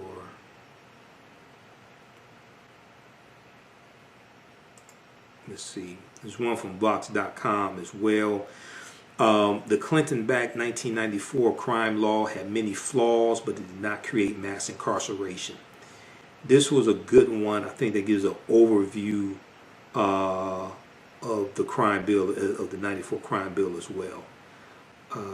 So that's a good one to read also from Vox.com. Something that's, I think something that's important that gets left out of the conversation also is that if you go back and look at back at that time, 92, 93, 94, you had African American big city mayors that supported the 94 crime bill. They supported for a different reason. The reason why was because violent crime peaked in 1992 nationwide. And people all across the country were calling for something, crying out for something to be done about crime in the community. So you had African American big city mayors that supported it because pressure was being put on them by their constituents to do something about crime. Pressure is being put on police chiefs, African American police chiefs, to do something about crime. The crime bill went too far. There was bad things in it. There were things that were good in it also, like I said earlier. But when people oftentimes look at a bill or something like that, they don't look at the context and what surrounded that and what led up to it. So you have to look at things, take all of it in context, and then look at what happened afterwards as well. And then when we go into the Obama administration, you see the war on drugs declining, because the war on drugs was winding down under the Obama administration, and the prison population for African Americans dropped to its lowest point. The U.S. prison population dropped to its lowest point in 20 years in December 2015. The percentage of African Americans in prison dropped from 40% down to 34% also. That doesn't get talked about either. All this stuff is easily verifiable. Unfortunately, a lot of people don't want to read. Okay, so we'll post this also here.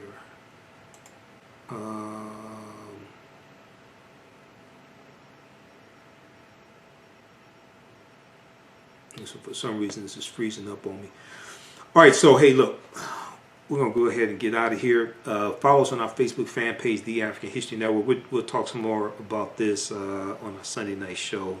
I'll look at some more fact checking from, okay, so they talked about Hunter Biden. We'll do this one quickly here since this is right in front of me. Fact check: Trump's attack on Hunter Biden for foreign business dealings. Trump and his allies have attacked the former vice president's son, Hunter Biden, for his foreign business dealings.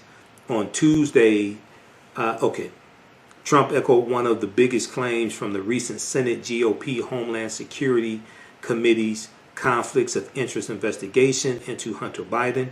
Trump claimed on the debate stage that, quote, the mayor of Moscow's wife gave your son $3.5 million. What did he do to deserve it, end quote. So the report authored by Republican Senators Ron Johnson of Wisconsin and Senator Chuck Grassley of Iowa, Republican, claimed that Elena Baturina, Baturina, the former wife of the late mayor of Moscow, wired $3.5 million to a firm associated with Hunter Biden, so Joe Biden's son, who's still alive because his son Bo passed away from cancer. Hunter Biden's legal team told NBC News that Hunter Biden had no interest in that firm that received the money. So, quote, the claim that he was paid $3.5 million was false, end quote. Also on the debate stage, Joe Biden said the claim had been, quote unquote, totally discredited. The U.S. Senate GOP-led conflicts of interest report largely resurfaced outstanding allegations, specifically as to Hunter Biden's role on the board of a Ukrainian energy company, as well as what the committee called, quote, questionable financial transactions between Hunter Biden and his associates and foreign individuals, end quote. So the report came out from this Senate committee headed by Ron Johnson, like in the last couple of weeks. You probably didn't hear a whole lot about it because they really didn't find anything. They came to the conclusion that there was no evidence that Joe Biden's policies, what he did, was influenced by Hunter Biden being on the board of Burisma. They found absolutely no evidence of that. When the New York Times had an article when this report came out, this was supposed to be what a lot of Republicans were waiting for. It came out as a dud. It came out as a thud because they didn't find anything. Okay, so go research that. Senator Ron Johnson of Wisconsin. Largely focusing on those optics, the report does not say that Hunter Biden's work changed U.S. policy. Largely focusing on those optics, the report does not say that Hunter Biden's work changed U.S. policy.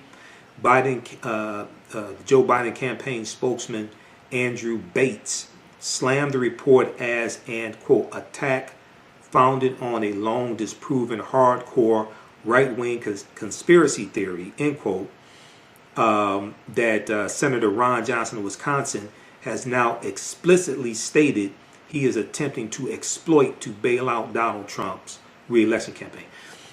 Ron Johnson is repeating basically a Russian disinformation campaign. This is basically what it is, and this is how Christopher Wray, if I remember correctly, FBI Director Christopher Wray explained it as well. He said you have certain Republicans that are repeating these talking points coming from a Russian disinformation campaign. All right. Okay, so check that out. All right. How's everybody doing? Who we have here? Cassie.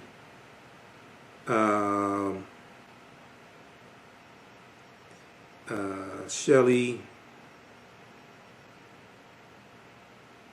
Can y'all still hear me? Should be able to.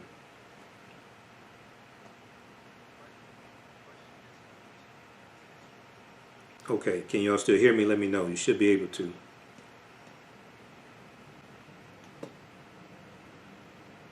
Connie, Monique,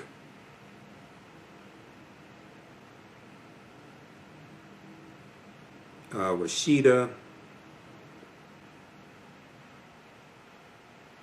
Brian,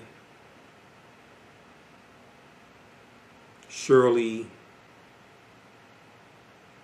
Don. Okay, how's it? All right, Linda. Can you all hear me okay?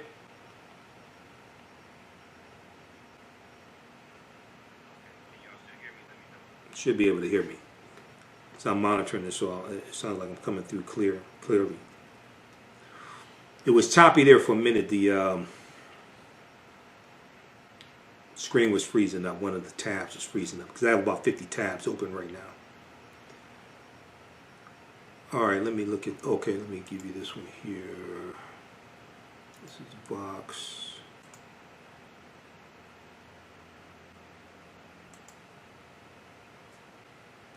Okay, audio's good now. Yeah, it was dragging for some reason.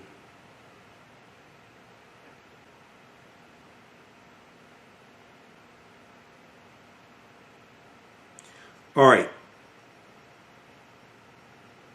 Okay, audio good now. You're clear. Gino, James. All right. Everybody follow me here on the African History Network.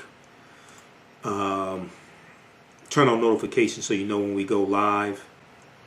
Then also, if you want to donate to the African History Network, $ the AHN Show through Cash App, $ the AHN Show through Cash App. Then also through PayPal, paypal.me/the AHN Show. PayPal.me/the AHN Show through PayPal. Let's squeeze in a couple more fact checks because they're sending some new ones through. They're updating this. Let's see here. Okay. Did Donald Trump lower drug prices? Now keep in mind, Donald Trump's Attorney General was in court, and the case will be taken up by the U.S. Supreme Court November 10th, 2020, the week after the presidential election, to repeal the entire Affordable Health Care Act and kick at least 20 million people off of health care. And it will also remove or repeal pre-existing conditions. Pre-existing conditions applies to people who don't even have the Affordable Health Care Act, meaning that a health insurance company cannot charge you more money or deny you health insurance because of pre-existing conditions. So even if you don't have the Affordable Health Care Act, you're still covered under pre-existing conditions. Also, the Affordable Health Care Act gave health care to 3 million non-elderly African Americans who did not already have health care. And it lowered the uninsured rate for African Americans to its lowest point in history, down to 10%. Now there are more African Americans who don't have health insurance than when President Obama left office. And it's because they're attacked on the ACA. It's because of Trump. It's because you've had so many people that have lost jobs in the past 28 weeks or so because of COVID-19. Everybody should read this document. This is at whitehouse.gov. Okay? This is at whitehouse.gov. Because I hear a lot of people talking. I see a lot of people posting comments. I can tell some people don't read. This is called Progress of the African American Community under the Obama Administration. Progress of the African American Community under the Obama. It's at whitehouse.gov. And this shows directly how President Obama's policies benefited the African American community. It's still up at whitehouse.gov. Whitehouse.gov is the official website of the White House. Trump has not taken it down. He probably doesn't know what's up there. It was up there during President Obama's second term, because that's when I found out about it and went and read it. If we had read this during the 2016 election, probably would have been a different result. When you hear me talk about principles of political self-defense, we unfortunately, many of us don't understand the concept of protecting gains that were made. How do you protect gains that were made if you're under the misconception that no gains were made? because there's always people trying to take away from you what you have. So we have to understand political self-defense. We have to understand how to identify those threats and people who are trying to take away policies and laws that are beneficial to us. We have to understand how to identify that. All right, so let's continue here. So we have that, and then we do like one more. Okay, we try to squeeze in like one or two more quick ones here.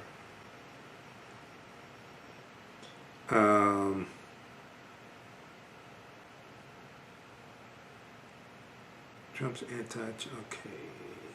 China, Hunter Biden. Okay, that. Biden calls Trump the worst president ever.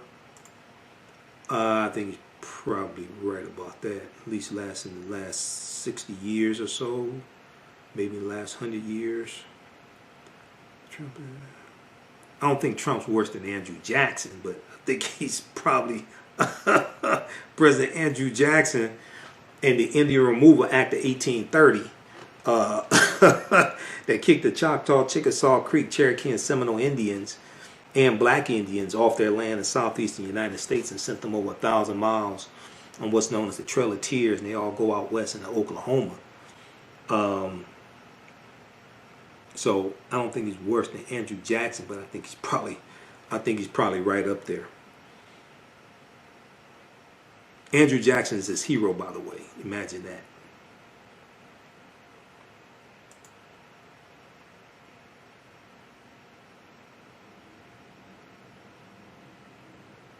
Okay, let's see here.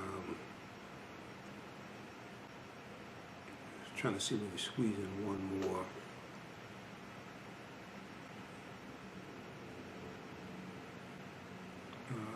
Okay, let's try to load more posts. All right, it's a clip playing. What is that?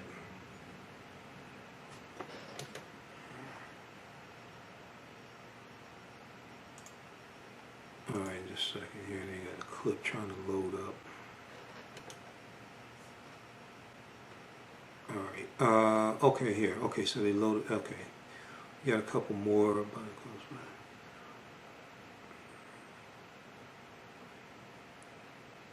Okay, shape of economic recovery. This is a good one. Shape of economic recovery. Now, Chris Wallace, who had the impossible task of trying to regulate this 2-year-old toddler, Chris Wallace said the economic recovery from the pandemic has been faster than expected, but the two candidates argued about the shape of the economy. If the economy was charted on a graph, would it be a V shape where it goes down from where it was before and then rebounds, as Trump claims, or will it be a K shape where the fortunes of a few continue to increase while those in lower incomes and jobs more exposed to coronavirus risks continue to decline? Now, experts say that the recovery is a tale of two diverging recoveries. After soaring to Great Depression levels during pandemic lockdowns, unemployment has fallen to 8.4% in the most recent report. Now, some people stop looking for jobs also. You got to go to BLS.gov, Bureau of Labor Statistics, and read read the August 2020 jobs report, because some people dropped out because they stopped looking for work. Stock indexes are hitting historic highs. Mortgage rates are rock bottom, and sales of new homes have hit 13-year highs. But over 30 million Americans face the risk of eviction, and many temporary layoffs are not good times, but many temporary layoffs are turning into permanent job losses as the pandemic drags on. Without a widely available vaccine, large portions of the economy, such as travel, hotel, and restaurants, will not be able to fully recover. We just saw that Disney is laying off 28,000 people. Walt Disney, Mickey Mouse, laying off 28,000 people. This is tied to the coronavirus economy. The V-shaped recovery is a mirage, Nick Mazing, M-A-Z-I-N-G, director of research at data provider Centeo, told NBC News. We are seeing a permanent reduction in the size of several sectors in the economy, end quote. Because it's suspected that half these jobs, like half of these 30 million jobs or so, it's expected half of them are not coming back. They're gone for good. All right, let's see here.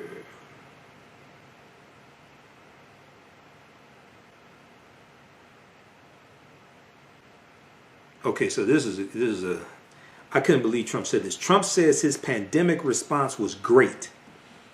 The U.S. leads in cases and deaths. So 1 million deaths nationwide, 1 million deaths worldwide. The U.S. is about 4 or 5% of the world population. The U.S. makes up 20% of the deaths in the world, 20% of the 1 million deaths. Trump boasted about his pandemic response. He said, we've done a great job. This is false according to all available metrics. This is false according to all available metrics. The U.S. is still struggling badly with the COVID-19 pandemic. The U.S. has more cases than any country with more than 7 million cases, okay? And more deaths than any country, recently surpassing 200,000. The U.S. has an uncontrolled outbreak, reporting just shy of 37 new COVID-19 cases this past Monday. For comparison, far smaller countries like Italy, Germany, and Japan are reporting between a few hundred and 3,000 new cases. Okay, for comparison, far smaller countries like Italy, Germany, and Japan are reporting between a few hundred and 3,000 new cases. Other countries are struggling. They talk about India, Brazil, okay. As of Tuesday, September 29th, the U.S. has the 5th highest number of deaths per 100,000 people in the world, according to Johns Hopkins. Okay, so they go through and break this stuff down. So he's just lying. No, the response has not been great at all. It's been horrific, and there still is not a national plan to reopen the economy, to make conditions safe for children to return to school. There's still not a national plan.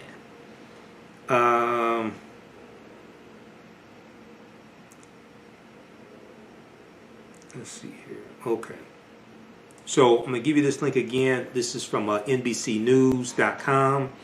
You don't have to have a subscription to read the articles, because Washington Post, New York Times, you have to pay a monthly subscription or something like that to be able to do that. I felt like jumping through the TV and punching him in the throat myself. Yeah. Is that there are going to be a lot of so a lot of kids at going to school at the kitchen table or dining room table because of coronavirus. But they'll probably talk about this in school. The teachers are probably they could. I don't know. Maybe I don't know if teachers told their children to watch this like in social studies classes or something like that, American history, government class. Okay, so they could talk about it tomorrow. But that's going to be an interesting discussion in school. How this fool acted. Okay, fact check. How many people are there in the U.S. with pre-existing conditions? How many people are there in the U.S. with pre-existing conditions? So Trump and Biden came out the gate with conflicting statements over how many people in the U.S. have pre-existing conditions. Biden said there are 100 million people with pre-existing conditions and that they would lose their health care coverage should the Affordable Care Act be eliminated. Trump insisted Biden's number was wrong. Studies on the topic show a range that would technically make both men correct. The Kaiser Family Foundation estimated in 2018 that at least 53.8 million adults under at least 53.8 million adults had a pre-existing condition that would make them unable to buy health insurance. Another study conducted by Avalier, a healthcare consulting firm, Avalere, estimated that 102 million Americans had a pre-existing condition that would make them unable to buy health insurance. A 2017 study from the Department of Health and Human Services estimated that about 133 million people had a pre-existing condition that would make them unable to buy health insurance. Now, Health and Human Services, that's a government department. Director of Health and Human Services, that's Alex Azar. He reports to Donald Trump. This study came out in 2017 under the Trump administration, if it was after January 20th. That's Inauguration Day. 133 million people, according to a study from the Department of Health and Human Services, have pre-existing conditions. All right, so, okay, some of this is nonsense. All right, so you can check out the rest of that. Gain knowledge in minutes with Blacklist Ed. Blacklist Ed is an app that provides insightful summaries of books pertaining to the Black experience.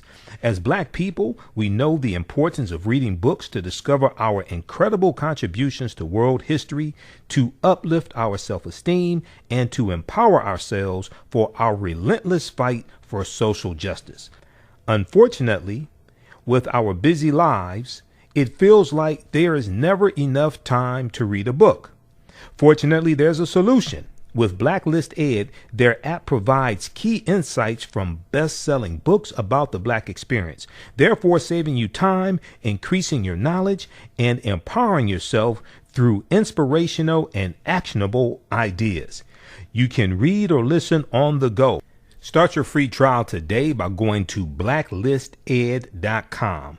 That's Black without the C, BLAK. Or you can download the Blacklist Ed app from the App Store or Google Play. Blacklist Ed, empower yourself. Sage and Elm Apothecary creates unique products, especially with you in mind.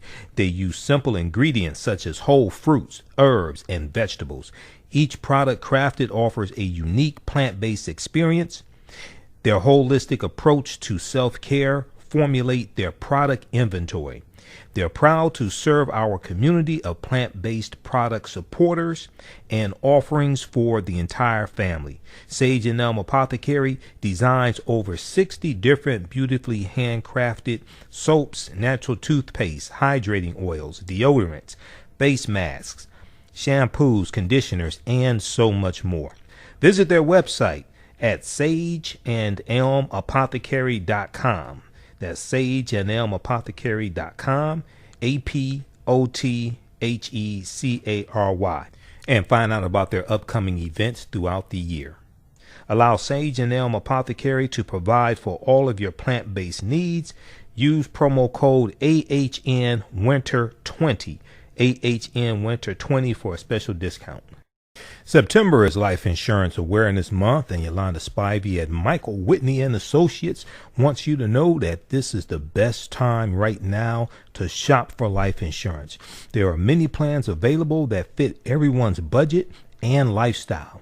Right now, due to COVID-19, some companies are not requiring any medical exams to qualify. Leave your loved ones a will and not a bill. Contact Yolanda Spivey today at 1-833-289-2525. That's 1-833-BUY-BLACK, BLAK. Also visit mwhitney.com. That's mwhitney.com. You can email her at life@mwhitney.com and also visit her website, theblackinsurancenetwork.com, theblackinsurancenetwork.com. Leave your loved ones a will and not a bill. Okay, everybody, hey, follow us here on our Facebook fan page, The African History Network, The African History Network. Turn on notifications so you know when we go live. Follow me on my YouTube channel, Michael Imhotep, IMHOTEP. Yeah, COVID-19 will be a pre-existing condition.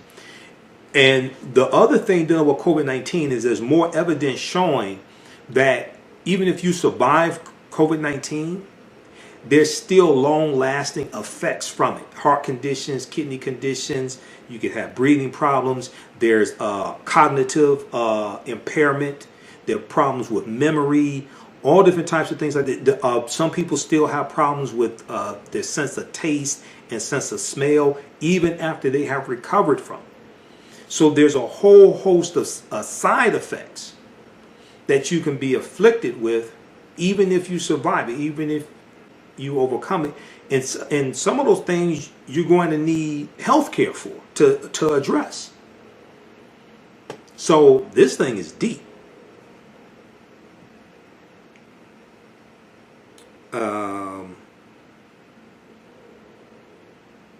Okay. All right, so read the articles that I gave you. We're going to give you some more also. Read those articles here. This helps to really educate you on a lot of these topics, things like that, deal with a lot of this history. And read the articles that we have here on our Facebook fan page, The African History Network, The African History Network. I'm the founder of The African History Network. I'm the admin of the fan page. I created all this. I'm a radio talk show host, researcher, lecturer, writer, and historian. Listen to the African History Network show Sundays, 9 p.m. to 11 p.m. Eastern Standard Time, right here on the African History Network fan page and YouTube. Follow me on Instagram at Michael Imhotep, IMHOTEP on Instagram, and The AHN Show on Twitter. The AHN Show on Twitter.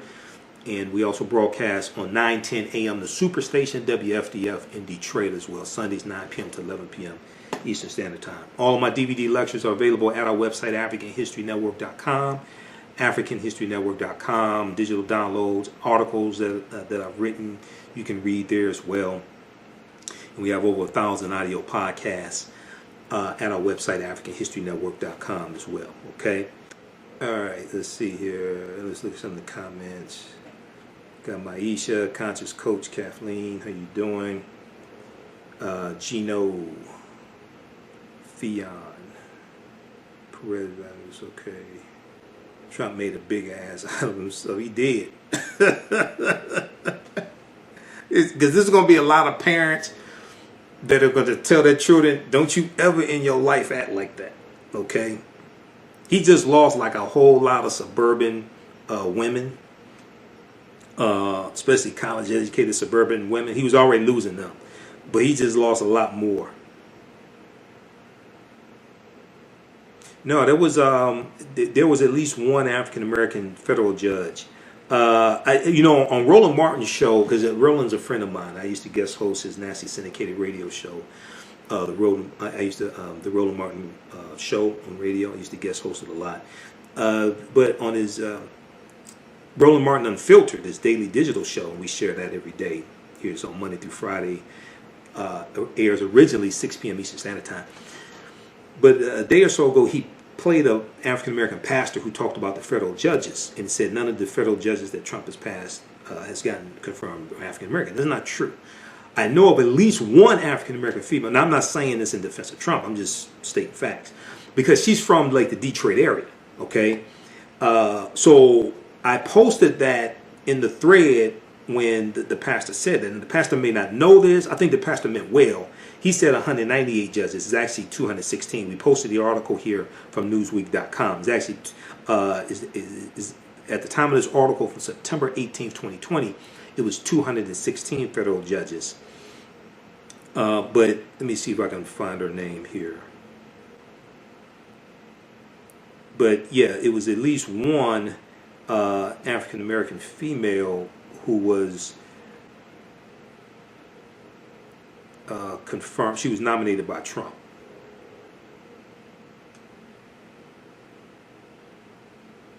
There's probably more than that. I think I don't want to say a number. I've heard a low number, single digits.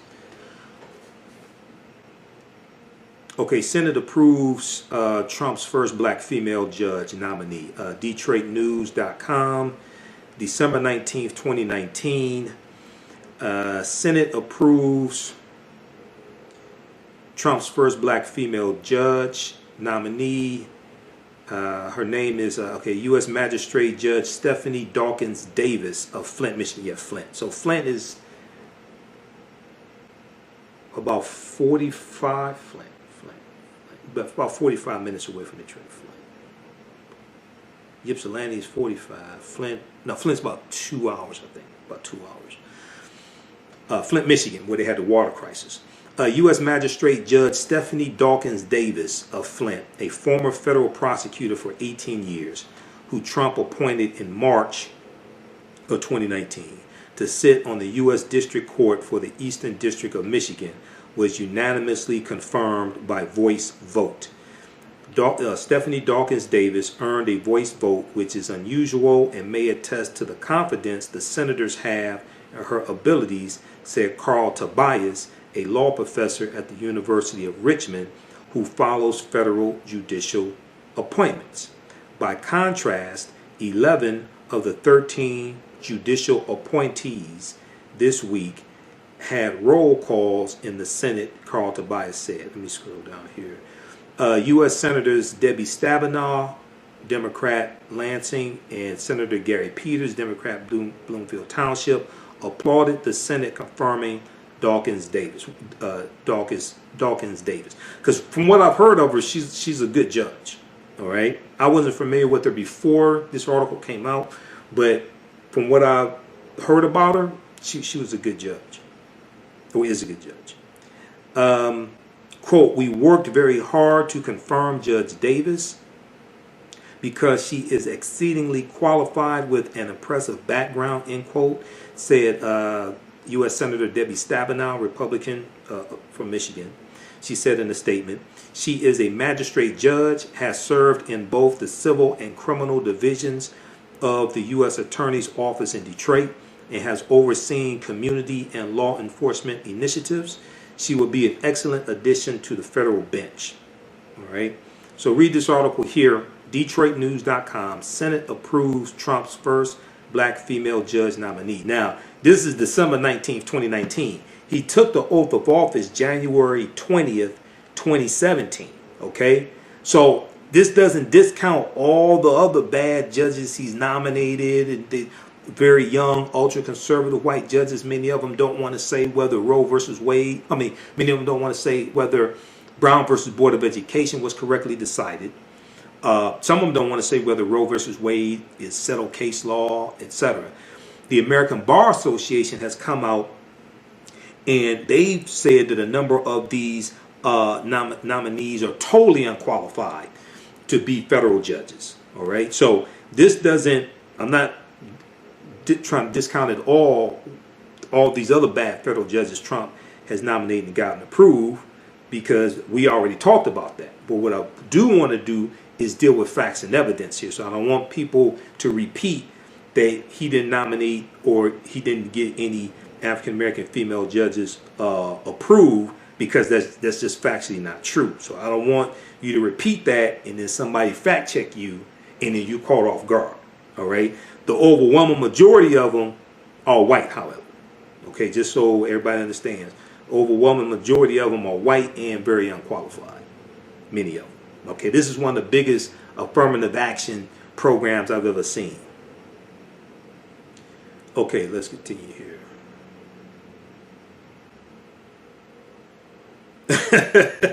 Did I get the idea? Wilma asked, did I get the idea that Trump was activating the KKK white supremacists by saying stand by? That could be a code. That's possible. It's because, see, remember, Trump sent these armed militias and armed men to state capitals, like the state capitol here in Michigan. He sent them there with these liberate Michigan, liberate this state, liberate that state rallies. And set them there. People protesting, open back up the state, open back up the state. They only did that in states that had Democratic governors, mind you, like state of Michigan, Governor Gretchen Whitmer. Okay, so yeah, there could be a dog whistle there. Yeah, that could be a dog whistle, definitely. All right, I was wondering about that because I was watching it live and I'm like, whoa, what did he just say? You know, if he said hootie hoo or something like that, then we know there's a dog whistle.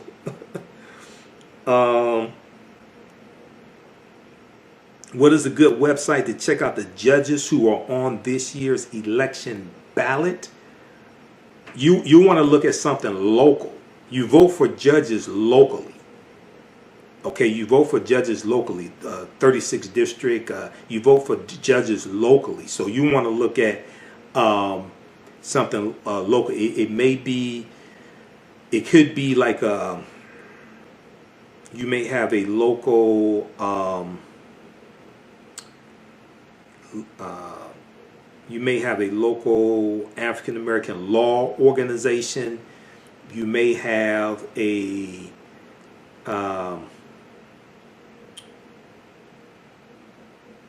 lot of times your local news station, TV station, local news TV station, on their website, they'll talk about, they'll list the candidates for the different races, different cities, things like that. You can at least start there to find out who's running.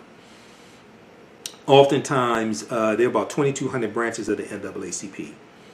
A lot of times, different branches will have, well, now it's probably virtual, it's not in person. A lot of times, they'll have the meet the candidate forums, things like that is probably online now as opposed to in person. So you may look at things like that. Okay. Who asked that question? That was Byron.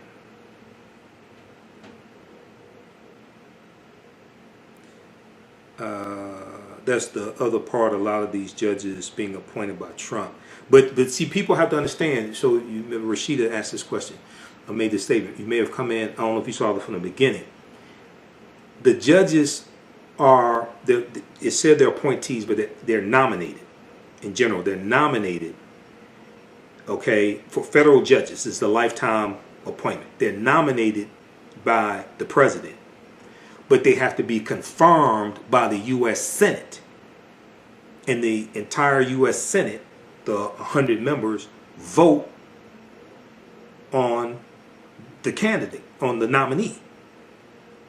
All right, so this is why in the beginning we dealt with how Senator Moscow Mitch McConnell, Republican of Kentucky, December 2019, he was interviewed by Sean Hannity on Fox News, and he bragged about blocking President Obama's nominees to the federal bench in the last 2 years. Okay, because Republicans took back control of the U.S. Senate in that November 2014 midterm election, and then they blocked. So on the debate tonight, presidential debate, Christopher Wallace talked about how there were 128 vacancies. Somebody said there were 128 vacancies on the federal bench when Trump came into office. Is because those President Obama's nominations were being blocked by Author Mitch Melinda McConnell, Merritt Republicans is the in author Senate. of 2 books, Merit Magic and So a lot of Age of people don't Aquarius, understand Spiritual why Republicans Reckoning. work so hard In to the control book the Merit Senate. This Magic, is why. this book is They'll about let the the House civil of rights Representatives movement go. of the They want to 1960s control the and how U.S. her Senate family at all played a costs. very And important then if a role in this Republican movement. becomes It is about president, all of the civil rights then leaders if they such have as con- Dr. if Martin Luther Republicans King have control of Jr., the Senate, Reverend Jesse they can just Jackson, run through John all Lewis, these and many others of this unqualified nation Confederate, who came to her small Georgia town and started the movement that spread across ultra-conservative this nation. judges, not This book Confederate tells judges. the wonderful story of 3 Unqualified, powerful women who did ultra-conservative amazing judges, things and because they get them had confirmed in the inherited Senate, special gifts from and their Democrats can African have the House of ancestry Representatives. and used them to help the That's cause. why now neither Democrat nor These Republican, but I ancestral study gifts law, seem to politics, have and been history. forgotten at this stage Okay, in our that's why history. Democrats have to take back The control second of the book, Senate, Age of to block Aquarius, that Spiritual Reckoning, and put better discusses judges on the federal bench and also relationship U.S. Supreme between Court. humans and the 10 spheres of the Tree of Life. Author Melinda Merritt was able to show some very interesting facts about the present and past presidents of the United States as it relates to what they did while in office. The current president is living up to the negative impact he has brought to this space. This book shows how astrology impacts people in ways that they may not be aware of. It discusses the change in the status of religion in this country, as we can easily see. There is a major change happening in that area. Visit the website merit-magic.com. That's merit-magic.com, MERRITT, and get both books for only $20.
This is what happens. People don't read the U.S. Constitution, don't understand the Constitution. All this stuff comes from the Constitution. Okay? All this. Electoral College, Article 1 gives powers to Congress. Article 2 gives powers to the executive branch. You had the Department of Justice created. That goes back to about 1789. The foundation that's in the Constitution. All these things come from the Constitution. The 10th Amendment gives states' rights. So when people talk about policing, and this is what a lot of people, when you talk about the crime bill, like what a lot of people don't understand, crime bill was federal law, not state law. The majority of control over policing is at the state and local level because of the 10th Amendment.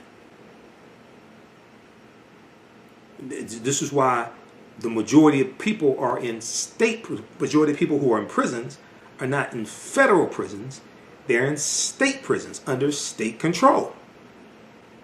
Because people don't understand law. All right. So look, we have to get out of here. Hey, remember at the African History Network, we focus on educating, empowering, and inspiring people of African descent throughout the diaspora and around the world. If you like this type of information, you can donate to the African History Network. $, the AHN Show through Cash App. $, the AHN Show through Cash App. You can donate 5, 10, 15, 20, 25, whatever it is. And then also through PayPal, paypal.me/the AHN Show, paypal.me/the AHN Show.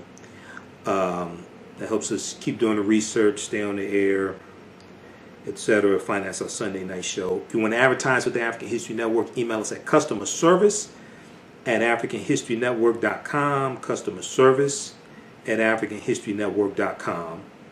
Okay, or at our website,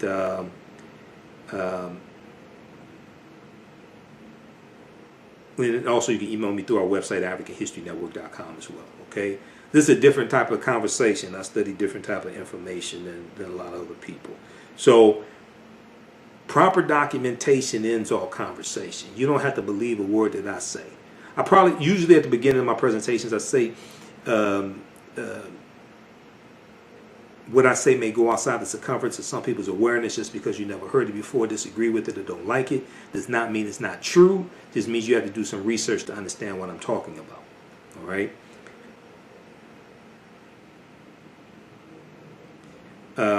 So people have to understand this. All right? You go, all these articles that I give you, go research this. Then come back and talk to me. Okay, I understand we need to educate ourselves, but there's an immense amount of information, and when people are just trying to work to live, we don't have time to do research. Yeah, that's why you come here and I help put this in the synopsis for you and give you the articles you can read as you least. I've been studying 28 years, okay? So I understand. I didn't just accumulate this knowledge like in 2020. I've been studying 28 years. But that's why the African History Network is so important, because we consolidate all that information to you and give you those sources for you to go research this information. So create tabs in your browser, Firefox, Google, because I have thousands of articles bookmarked just in Firefox. I have thousands of articles bookmarked. I mean, I've got, just here on my laptop, I have 2 stacks of articles here. This is what we do. I got 2 stacks of articles here, 1 stack here, 1 stack of articles here. We've got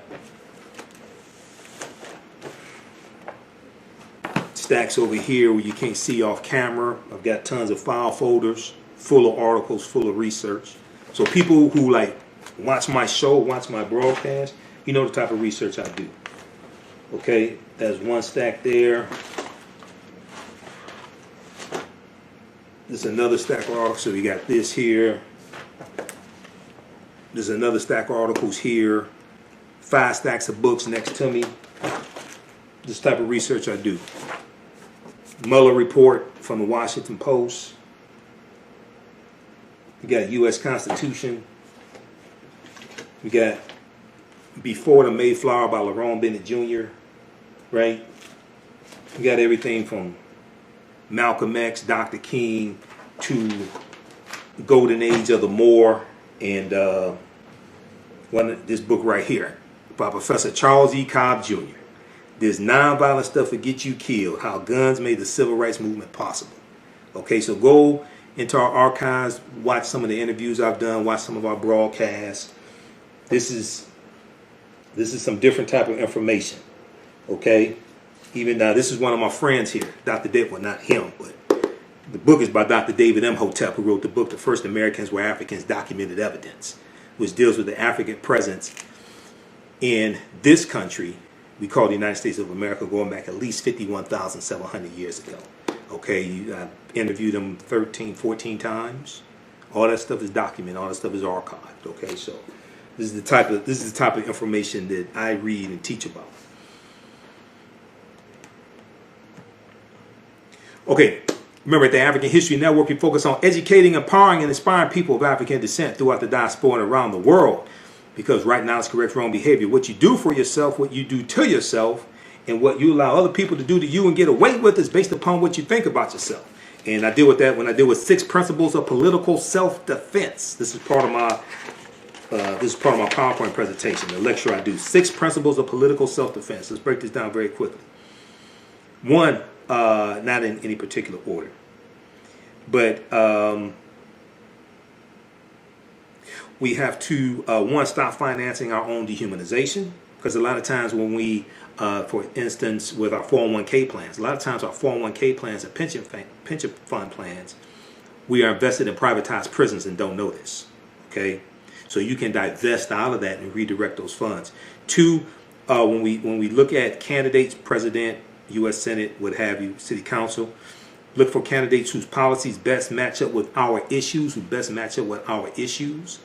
But we have to understand what the issues are to understand which position to take and what policies to push. 3, when we look at candidates, we have to find a candidate who can create an environment for us to advance our agenda the farthest and get the most accomplished. And then 4, look for a candidate who can be pushed the farthest. To get the most accomplished. So you may agree on 5 policies out of 10, but on 3 or 4 more, you can push them in the right direction. Okay? A lot of people talk about a black agenda. We want a black agenda, we want a black agenda. 1, a black agenda is not what candidates present to us, that's what we present to the candidates. 1, that comes out of self-determination. Okay? And understanding our history, understanding the policy. So a lot of people operate off these damn hashtags and all this stuff like that, right? There's a bunch of rhetoric.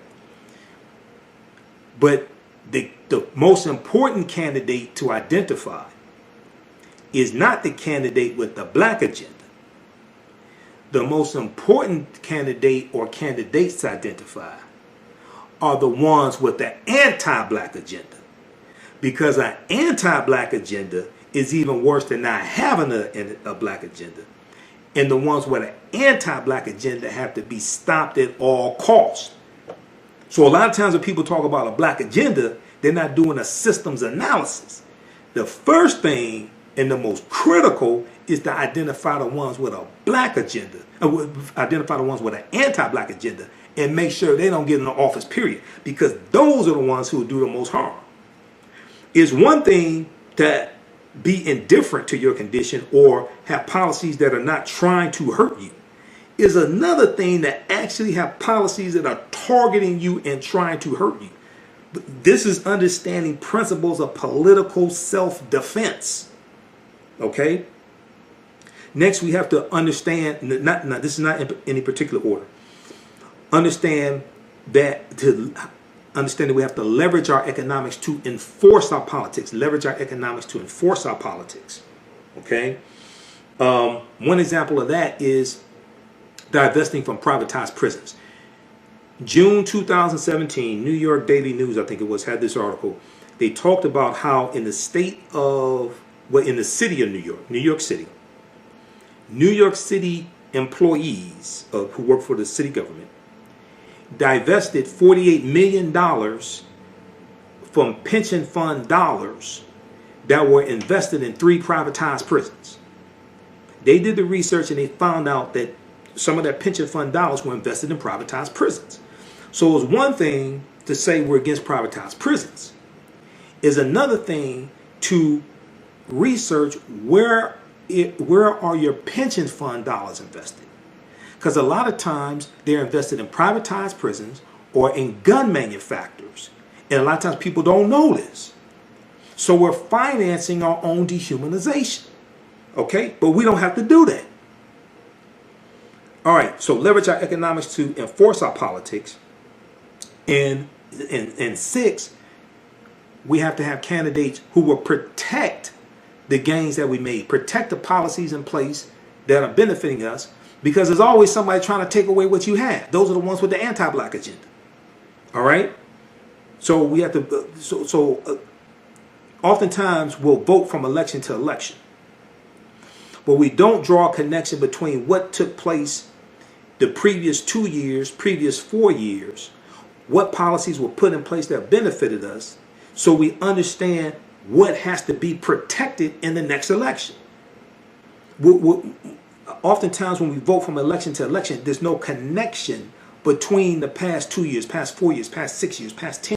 Okay, so a lot of times there's no connection between the voting from the last 2 years, last 4 years, last 6 years, last 8 years, last 10 years. What's been accomplished? Which policies are in place that are beneficial to us, may not be perfect, but beneficial to us, that need to be protected, that are in jeopardy, like the Affordable Health Care Act. Okay? So when Donald Trump asked African Americans in 2016, what the hell do you have to lose? The correct answer was everything. All right. So that's enough for tonight. That's enough for today. Okay, so hey, look, we have to get out of here. Remember, the African History Network, we focus on educating, empowering, and inspiring people of African descent throughout the diaspora and around the world, because right now it's correct wrong behavior. It's not over till we win. Wakanda forever. We'll talk to you next time. Peace. Revitalizing, restorative, indulgent, essential. Crea's Love Butter Raw Shea Butter Collection. How do we know if our skin products are truly delivering all of the health benefits they should? Crea's Love Butter is a thoughtful combination of hand-selected ingredients designed to enhance the level of your skin's health. Crea's Love Butter is an ideal gift for health-conscious loved ones and is a pleasure to both give and receive. They've harnessed the restorative powers of raw shea butter and infused it with their love and passion for revitalizing skin that you will undoubtedly feel from the first use. Visit their website today, creaslovebutter.com. CREAS, creaslovebutter.com. Put your skin in the game. September is Life Insurance Awareness Month, and Yolanda Spivey at Michael Whitney and Associates wants you to know that this is the best time right now to shop for life insurance. There are many plans available that fit everyone's budget and lifestyle. Right now, due to COVID-19, some companies are not requiring any medical exams to qualify. Leave your loved ones a will and not a bill. Contact Yolanda Spivey today at 1-833-289-2525. That's 1-833-BUY-BLACK, BLAK. Also visit mwhitney.com. That's mwhitney.com. You can email her at life@mwhitney.com and also visit her website, theblackinsurancenetwork.com, theblackinsurancenetwork.com. Leave your loved ones a will and not a bill. The books Ivy and Catalina Visit Sellville and Brooklyn Softball Adventures are from authors Sidney Carujo, Brooklyn Carujo, and Shanine Dials Carujo. In Ivy and Catalina Visit Sellville, readers will join Ivy and Catalina as they tour the small town of Sellville with their grandparents to learn about the world of science.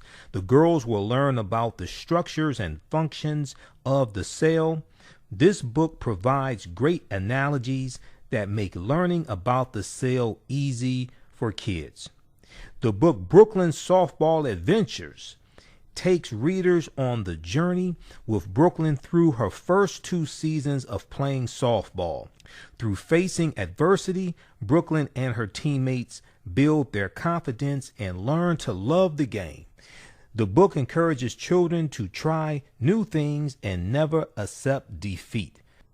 Ivy and Catalina Visit Sellville is by Sidney Carujo and Shanine Dials Carujo. And Brooklyn's Softball Adventures is by Brooklyn Carujo and Shanine Dials Carujo. Both books are available right now at Amazon.com, BarnesandNoble.com, BooksAMillion.com, and Target.com.